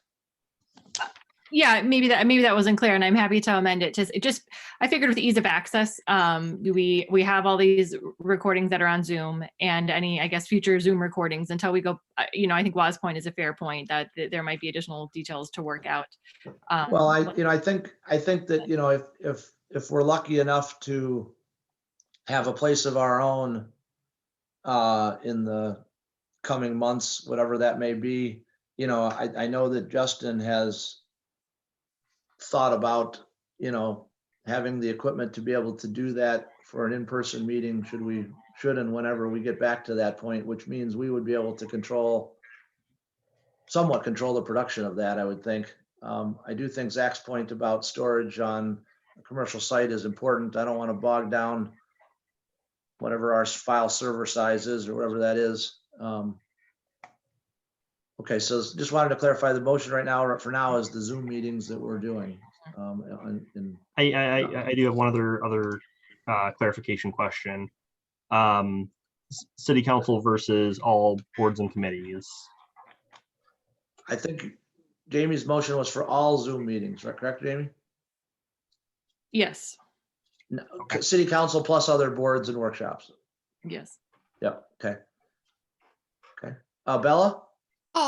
So addressing kind of like the issue of the storage thing, what we could do is we could like make it, it wouldn't make it like, we could cut out like council comments that are like additional, like about like how your day is or whatever, and like make them into bits so that like it's easier for like citizens to like look at the issues without having to scroll through like the whole, like as long as our meetings are, which are usually pretty lengthy. So, and I think that could reduce size. I don't know if that helps though. But. Gotcha. I think we'll probably learn as we go, which is a good thing too. Ryan, you've patiently waited. Please, Justin, if you could unmic Ryan, I'll take a public comment on this, please. Sure thing.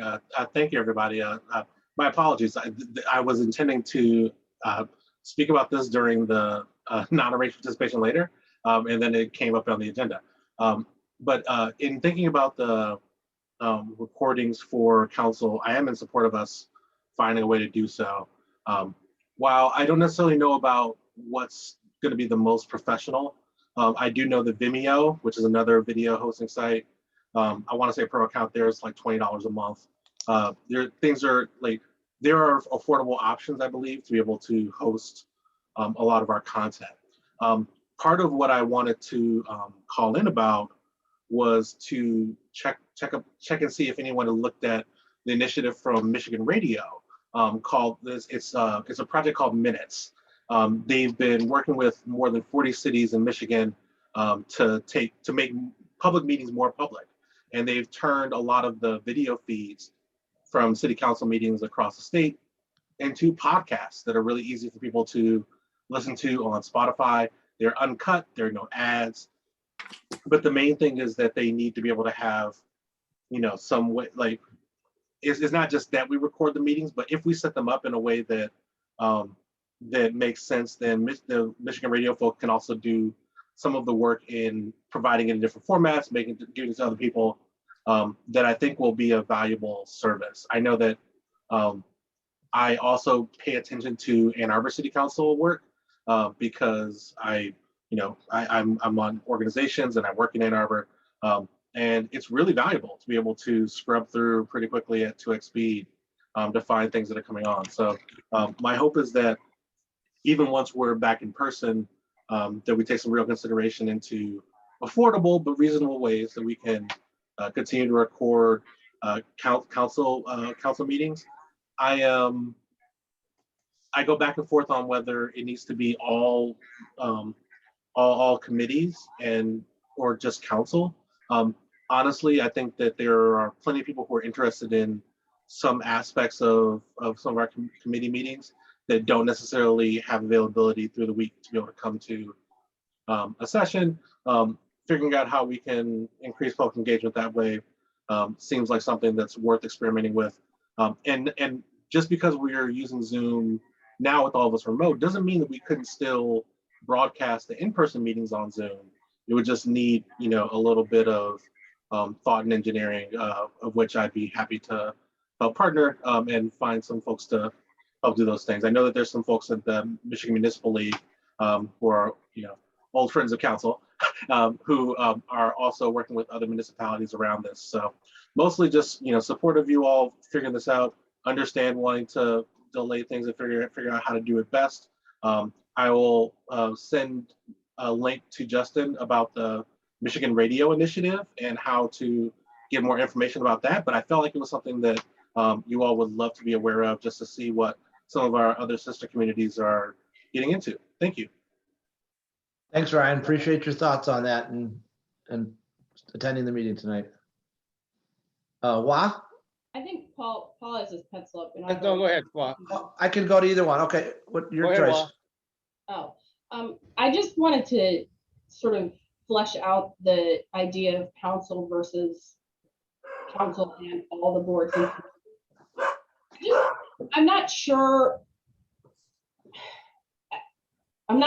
So like when we're here, there's a reasonable expectation as an elected official that these are public meetings and that should be available to everybody. We've got private citizens who, yes, are appointed, but I don't know that, through this, they've really been thinking, oh, like this is going to end up on, and not that I'm saying they're doing things. I want to make sure we have the expectations for those people before we just approve here and say all of this is going to be out there.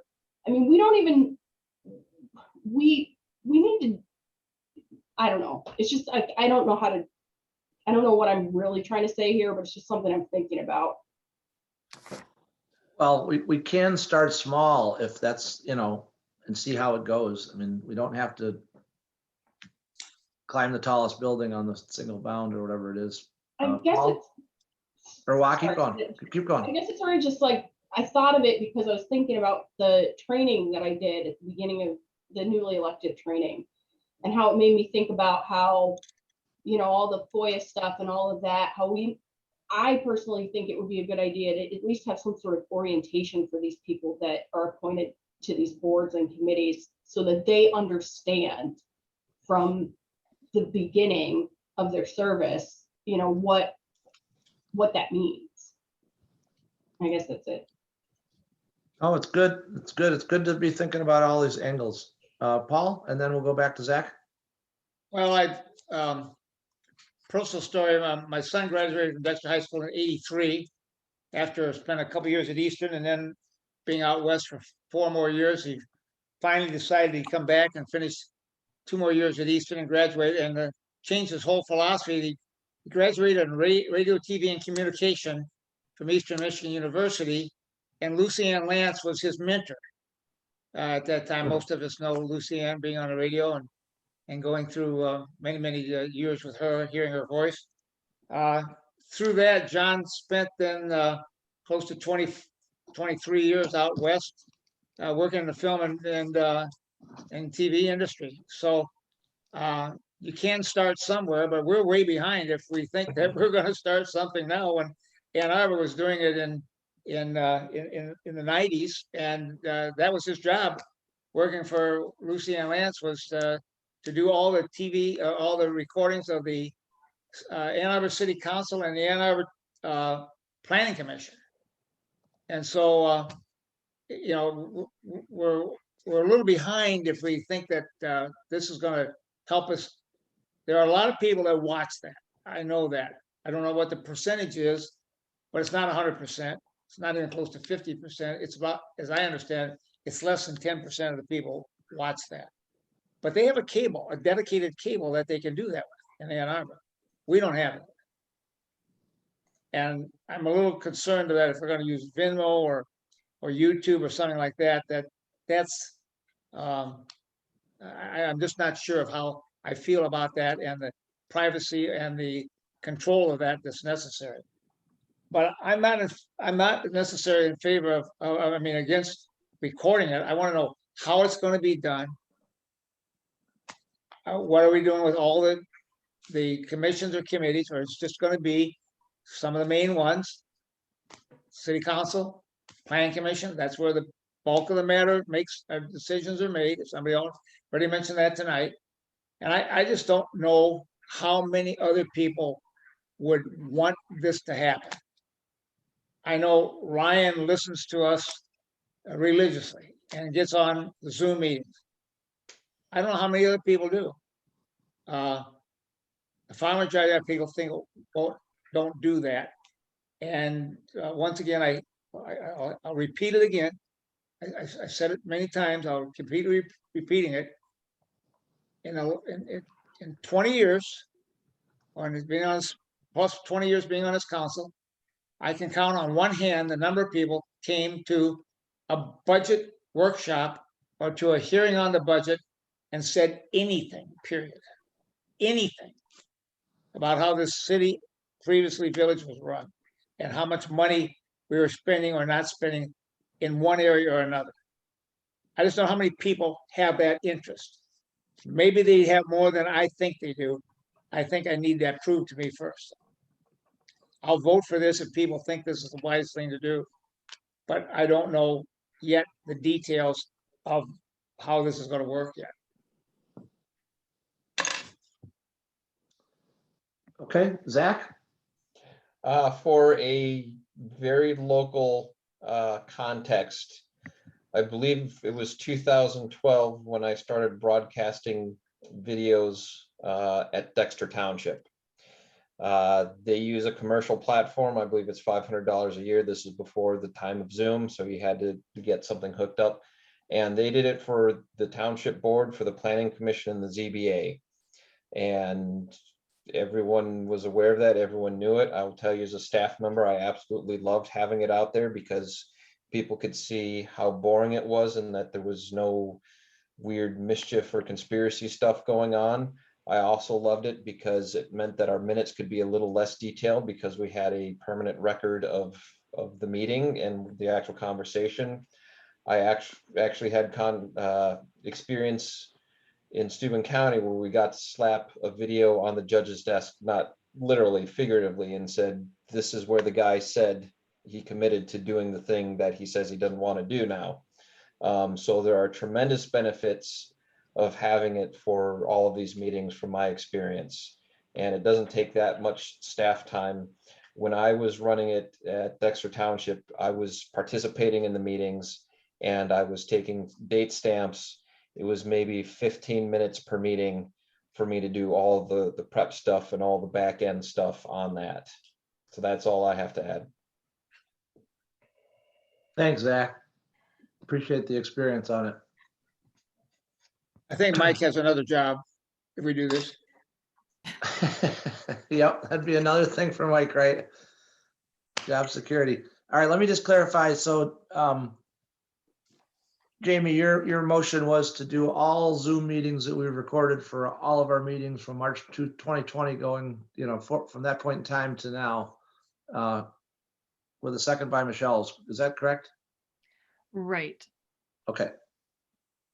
I was just going to add that I don't know what the process is, if we vote and this fails, I appreciate Waz's point about, people on other boards and commissions. So city council, planning commission to me stand out as people who might have that reasonable expectation of sort of the very public nature of their work. I don't know if the process is to put it all to a vote and then we if we're able to make a second motion, or how that works. It's can go either way. I mean, if you and Zach want to modify the motion to something less, you can do that as a friendly amendment now. If you want to stick with the original motion, we can take the question as it was presented. Well, I'll just add, if we decided to use TikTok as our video platform, we would have to limit our meetings to 1 minute. So I might be in favor of using TikTok. I'll second that. Also, just to clarify real quick, we don't have recordings for Parks and ACH up till now. So it would just be then council, planning commission, ZBA. I will defer to Mike and Michelle as to whether or not they have recorded ZBA and planning. Yes, they've been recorded. We did have an error with one ZBA meeting, but all the others are recorded. How far back, Mike? And we have one error with a DDA meeting, so. How far back do they go, please? I believe since we started using, I'd have to check on that to confirm, but I believe since we started using Zoom. Thank you. So I guess there's clarity. Yeah, I would be fine leaving it as is with the additional clarification that what this entails is council, those that are available, and then, how would we make?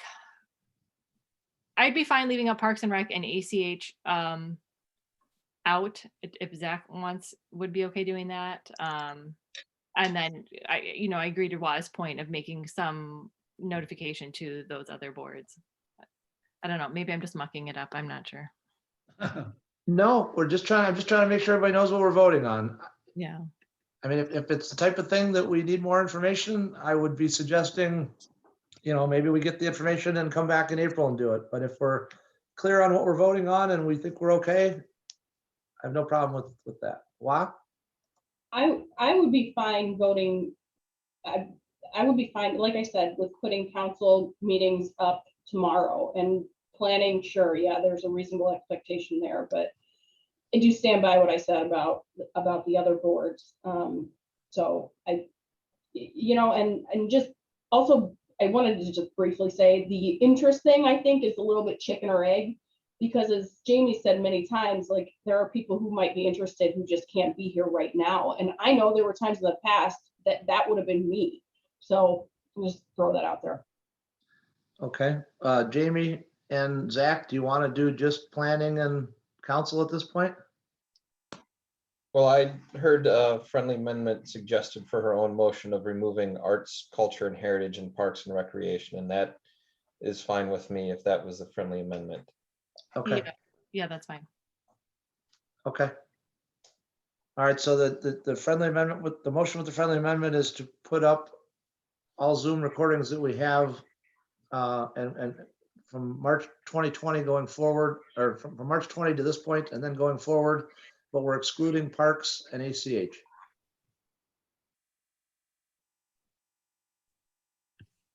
Okay, I'm gonna ask Ms. Jones to call the vote, please. Fisher, Yes. Griffin, Yes. Cousins, Yes. Knight, Yes. Michelle's, Yes.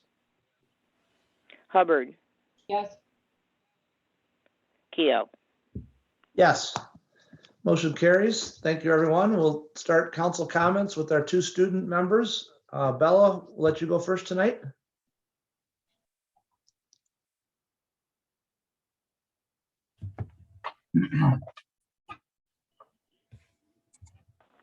Oh, sorry, I was muted. I don't have any comments. Okay, Alex? I do. I just wanted to say goodbye to Ms. Knight. It's gonna be you. really sad no longer hearing her do the pledge, but I hope she is going to enjoy her summers at the lake, and I hope to see her around town sometime. It's been very memorable, even though she's a lady of few words. Everything she has said has been very insightful and an opportunity to learn from me. So I hope we run into each other sometime. So thank I'm you. sure we will. Thank you. Thanks, Alex. Well said. We'll go to Ms. Fisher. I've liked serving with you, Julie, and I will miss you, but I know that you've got some other things that are calling. It's nice to be back, and I am so grateful for all the support that I got from folks in Dexter, because where I was bad, and I'm in such a good spot now. So thank you. Thanks, Donna. Ms. Griffin. Yep, I just want to echo those comments that I wish Julie well. I'm sorry that we didn't have the opportunity to serve longer together. It's a brief overlap here. I also want to say it was good hearing Donna again in the call, and Paul too. I know everybody has a lot of things going on, and so I just appreciate that everybody's making the time to be here, obviously. Thank you. Zach, can I call on you next? You can, but I have nothing to add. Oh, okay. Paul then? Sir? Thanks for that comment there. My wife kept saying to me tonight, starting at about 4 o'clock, you better leave now for your meeting. You better leave now for your meeting. I don't know if she's trying to get rid of me or if she just was sure that I would make it on time, and I tried my very best to get in there close enough there. Julie, thank you so much for your commitment and your dogged determination to have a new fire hall, and you never varied that when you're on our committee, or you never varied from that when you were on our council. And I want to thank you for being a solid council person with good principles and sticking to them. Thank you so much for all your time. Thanks, Paul. Wah? Thanks. Paul, I just want to say that those council comments were so much better to hear from you about your wife and how she's doing, and I'm glad that she's making good progress. Much better than the comments a few weeks ago. So I'm happy for you for that. Thank you. And Julie, it's been brief, but it's been memorable, and I've enjoyed working with you, and best of luck to you. And Donna, it's nice to have you back. Thank you. And last but certainly not least, Ms. Knight, Julie? Thank you. Thank you. And I'll try to be brief because you know I am brief. I do have a few things I do want to say, though. First of all, I want to make positive comments about, I'm so happy that we're moving forward with the purchase of the new city offices, and particularly the fact that it's at a historic site. I'm very, very pleased to see us move forward with that, and hopefully things work out well and we can secure that site, because I truly believe in preserving our history of our town. So I think it's a perfect spot for city offices, not only for our staff, but also for our public to come and see it. So I'm very pleased with that. And on the other end of that, I'm hoping we can move forward with the fire hall issue. And you know, I'll know how I feel toward that. We definitely need a new fire hall.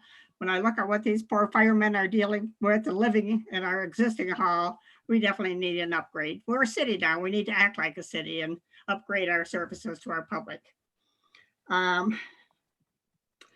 I definitely want to say thank you to all my fellow council members. I've enjoyed working with all of you. I wish I'd gotten to know Jamie and Wa a little bit more, but it was such a short time together. And Alex, I'm going to pass on the Pledge of Allegiance job to you. So I think you'd be perfect for that. So I'm also going to request or ask that Donna and Carol, even though Carol's not an elected council member, I want them to be the voice for our long-term residents here in the city of Dexter, people that have been here for generations. Again, I want to make sure that we preserve our history. It's very important. It's as important as our progressing into the future. So I'm hoping that, and Paul too, Paul has probably one of the longer council members too. So, but Don, I know, has definitely got the history, and Carol too, even though Carol's not an official council member, but please be a voice for our long-term families that have been here forever. And finally, I'm going to leave you with this quote. I found this quote in my father's files when we were cleaning them out. He was a big fan of Will Rogers. I found this quote and it says, Government is so strange. A man gets up to speak. He says nothing. Nobody listens, and then everyone disagrees. Will Rogers. Awesome. Thank you very much, everyone. It's been a great ride. Thanks, Julie. Well said. Well done. Okay, we're back around to non-arranged participation. Is there anyone in the audience who would like to speak this evening? If so, please raise your hand. Okay, Mara, can you unmute Mara, please?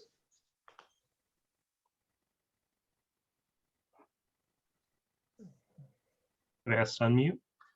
Yep, looks like she has. All right. Hi. I did it. I just really wanted to thank the council for, I'm a class of 2021 or 2021 parent, and I just really wanted to thank the council for your consideration and approval of the senior vehicle procession. I know that you've heard this, that the kids have had just such a crazy tough year, and I know that they will really appreciate this gesture from their city. So I just wanted to personally put a face to it and thank you. Yeah, thanks for your email earlier and thanks for staying on the meeting this long. Appreciate it very much. I needed a meeting to go to on a Monday night. Yeah, right. With myself, so. Very good, Mara. Fair enough. Thank you very much. Thank you. Is there anyone else that's participating or listening virtually here that would like to speak this evening? Anybody else? Do you need an address for Mara? Oh, probably should have gotten one. Is she still on? Yeah, sorry, Jamie. I should have thought of that. That's all right. You can probably look it up. Yeah, we'll look it up. It's 3054 Fieldstone Drive. Great. Thanks. Thank you. I don't see any additional hands. See, this is why we're a team. Appreciate the help there, Jamie. I'm gonna move on to our closed session that's planned. If there's a motion to go into it, we'll take a motion to go in and then we'll vote. And then Justin can clear the room appropriately. I'll make the motion. I'll second. Okay, Julie. Okay, I didn't even get a chance to call on Julie. So Paul goes in with Fisher second. Yes. Carol, please call the vote to go in. Okay. Griffin, Yes. Hubbard, Yes. Cousins, Yes. Fisher, Yes. Knight, Yes. Michelle's, Yes. Keo. Yes. Okay, thank you. We're into closed session for the purpose of discussing litigation in accordance with allow anybody who is in the waiting room to come back into open session. And then if there's a council member that wants to make a motion, they can. All right, everyone is in. Thank you, Justin. Okay, we're back in open session. Is there anyone that would like to make a motion following the closed session? I'll make the motion. All right, I move for the city attorney to file a motion for reconsideration in both of the cases. Okay, thank you, Zach. Motion by Michelle's. Is there a second? I'll second. Second by Griffin. Thank you. Okay, I'll ask, is there any need for discussion after all that? Not for me. Okay, Ms. Jones, please call the vote. Cousins, Yes. Hubbard, Yes. Knight, Yes. Michelle, Yes. Griffin, Yes. Fisher, Yes. Keo. Yes. Motion carries 7-0. Thanks for everybody's time on that and time tonight. Julie, one last time, thanks again for a great 8.5 years of service for the city, and I know many before that. We'll see you around. You'll have stories Oh, coming yes, back I'll here. be around. I'll be around. Yep. Thank you all. Would you like to make the motion to adjourn? Sure. So moved. Okay, is there a second? Second. All those in favor signify by saying aye. Aye. Good night to all. Good night. All right.